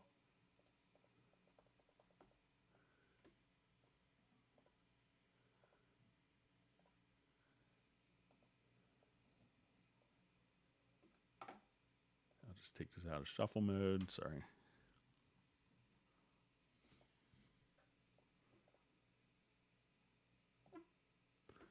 All right, so let's say if I needed to take a number of these tracks and bounce, so I'm not sure if it's your audio to bounce selection. So, if I come here, I could just do a bounce selection to the audio and replace it. But if it's with virtual instruments, you don't necessarily have that capability. But let's say I'll just load up a quick instrument channel. We'll come over here. Let's just throw in some nonsensical.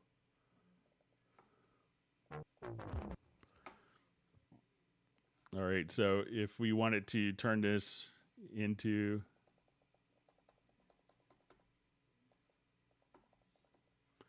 all right, so we have this as our audio.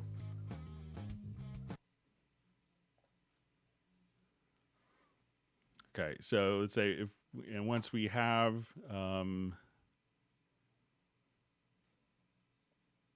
this set up, so let's say, all right, so if I wanted to turn that into audio, since it's not an audio event already, we don't see the bounce selection. So what we would do, and I could do this for audio as well, is just go to render in place. And here we could just, okay, I want to make this separate events. I want to make it one event, whatever I wanted to do, and just click on render. And then it'll be turned into an audio file here. So when you say that the VST instruments can't be bounced, they could be rendered. Use render in place, or if you do an export file mixdown. So let me know if that helps. And thanks for joining us from Australia.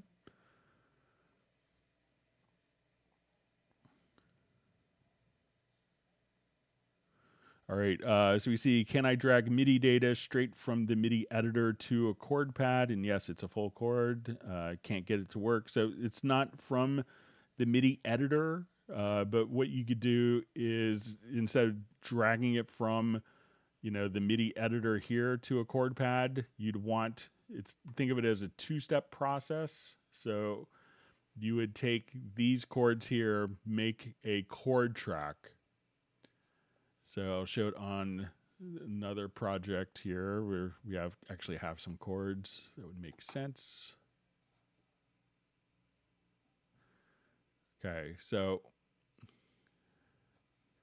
and again, it's going to be take the piano part here. Select this, go to, all right, and I'll just load up a quick preset here.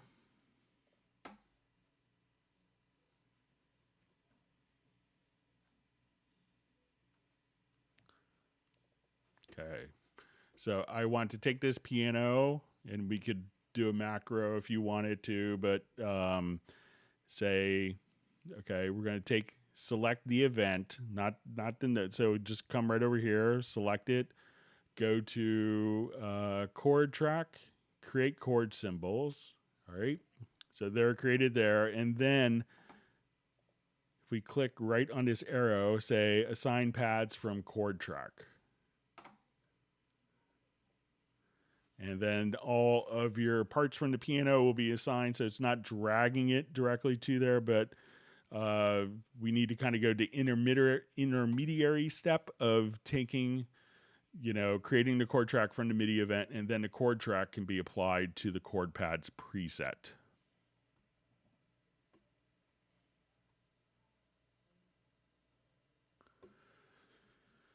Okay, so we see a question, how can I get the cursor to be in the same place in both the upper and lower window? So this works with the MIDI editors. So if you want to all you have to do is kind of click on this icon, these little chains here. So if I zoom on this track, we can see that these cursors are going to be independent, but if I click, we can now have those synchronized once we click on this icon. It doesn't do it for the sample editor, but for your MIDI editors, where it kind of makes a little more sense. And then you could even have independent scrolling. So if I wanted to page scroll, or let's say on this, I wanted stationary cursor on the bottom, so you could do stuff like that as well. But just click right here in this icon in the MIDI editors.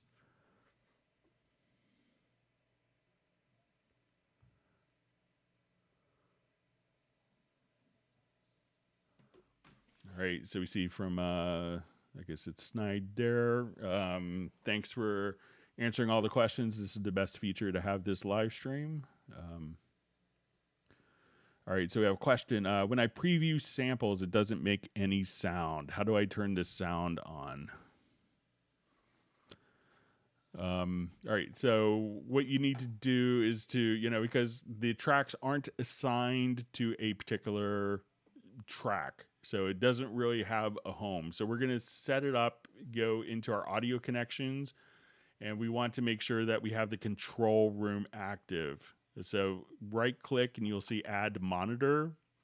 And this seems counterintuitive at first, but we want to set our outputs and have like a stereo out as our main output, but not connected.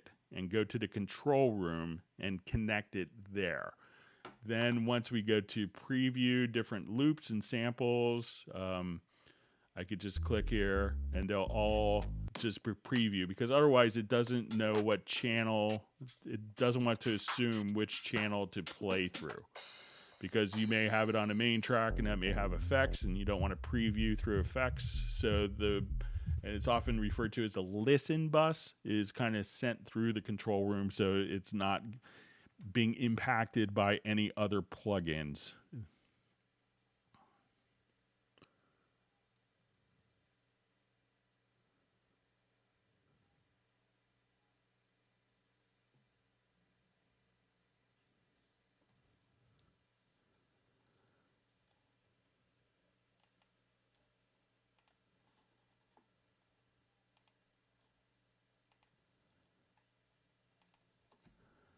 All right, we'll see if there's more questions that sneak in. If not, we will go ahead and wrap up a couple minutes early. And I want to thank everyone for all of the great questions, and I hope everyone has learned something. I want to thank all the moderators for doing such, I guess we have a successful live stream, so we get more spam bots promoting nefarious things. But I want to thank Agent K and Jazz Dude for their diligence. So...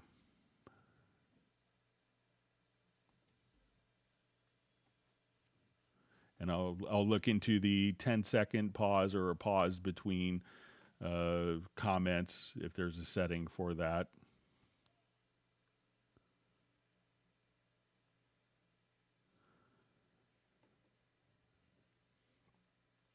All right, we have a question from Michael Romanowski at Coast Mastering, wonderful mastering engineer. So we see... Hi, Greg. In Windows 12, how can I render in place in real time? So if you have a actual, if there is an external processor that's connected via let's say the external effects, then... And once an external effect has been kind of utilized on a particular track that we're rendering, we could do that. One quick way of doing it is, if you want to do a process in real time, is to say, okay, I want to take this piano and I could route it. So let's say I want to take this particular track and I want to add a group track. So I'm going to, let's do it on another project here quickly.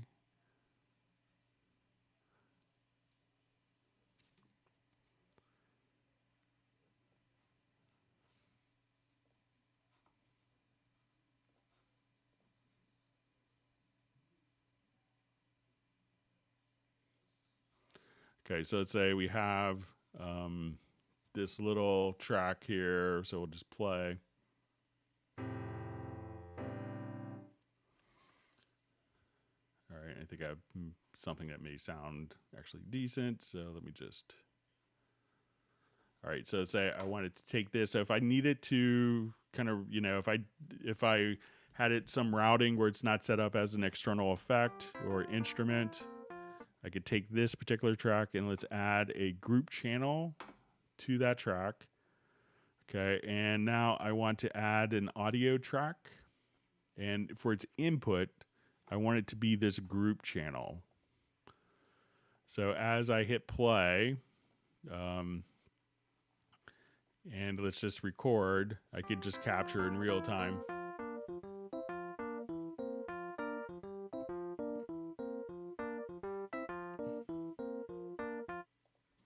So now we listen to this particular piano. And that's how you could kind of set it up like through internal routing.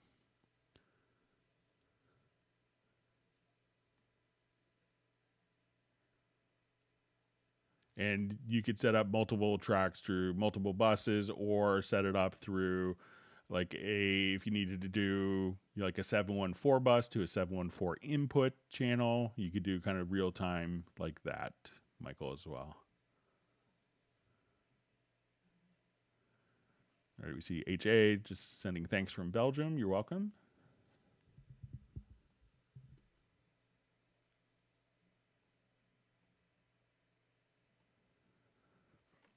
And if you have multiple, and I just see kind of a follow-up question from Coast Mastering, I want to render multiple tracks with external processing and have them placed in the project. So as soon as we, you know, have multiple selected, then just come over to the edit to render in place. And at that point, it will kind of play it back in real time. But since it's being sent out to the device, and then it will just be rendered. So you could do that for a single part or for multiple parts if it's running out through external processing.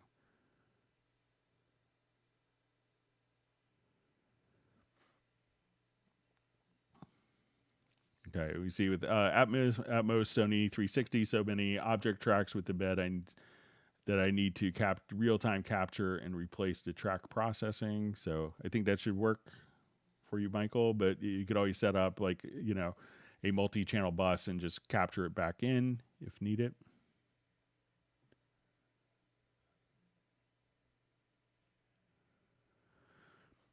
All right, so we have a question.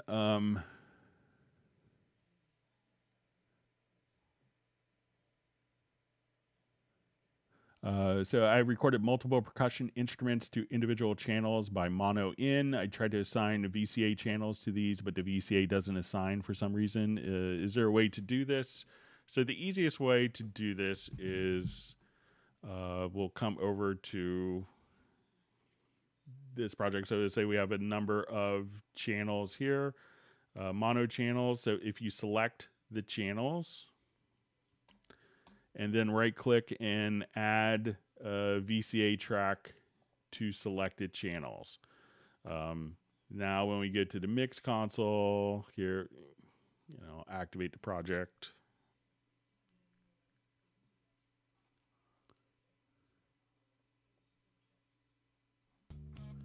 So we go to our mix console, and all my drums will now be routed to, I'll just assign these while the project is open. So come here, add track, and add VCA fader to selected channels. So if you select the tracks and then right click, and then add VCA to the selected channels, that'll probably help.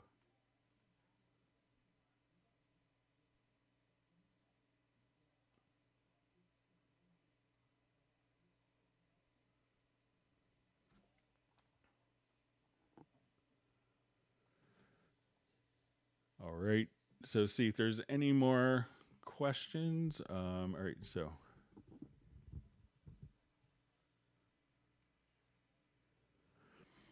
All right, so we see, hi, how can select several keys in MIDI remote when I integrate Cubase with MIDI keyboard? So, if you go to the MIDI remote, anything that's kind of set up here, will be able to, you kind of create the objects one at a time. And then, as we go to like the mapping assistant, at this point, they're assigned one key and one function at a time. So I'm not sure if you want to assign multiple functions simultaneously, because each knob is going to be doing something different, probably. That, it's kind of probably how most people would utilize it, that it kind of makes more sense to do it one at a time.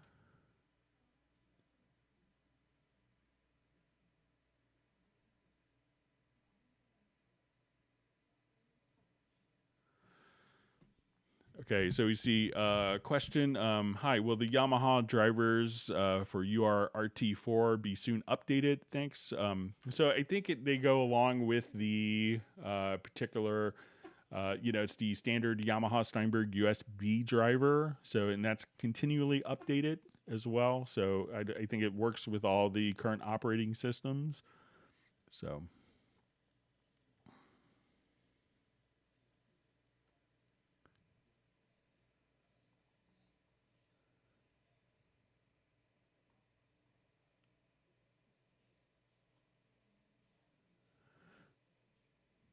All right.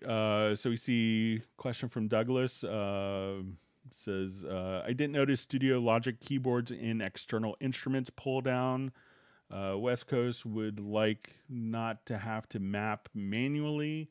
So if it's in the, so an external instrument, generally the Studio Logic, I believe, are controllers. So I don't know that they have actual sounds or presets. I think that most of the Studio Logic, when I think of Studio Logic myself, I think of them as a controller company. But it's easy to kind of just come over here with the control, with the MIDI remote wizard, to say, okay, I'm starting here. It's going out to this device. And then as you move, you choose whether you want a knob, slider, fader, or like a drum pad, and you just move the faders and that automatically populates it. But you could always check with Studio Logic to see if they are creating a MIDI remote script for Cubase as well. All right, so with that, I think we have about another minute before we run out of our free translation. We'll give it another minute and see if there's other questions that are coming in.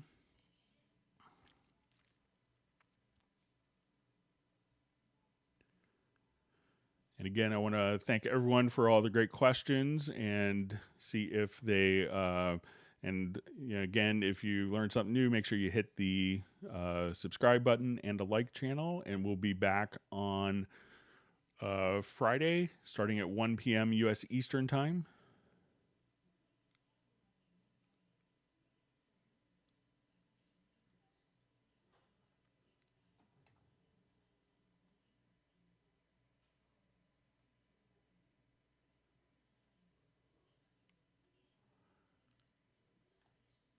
All right, so with that, we will go ahead and wrap up.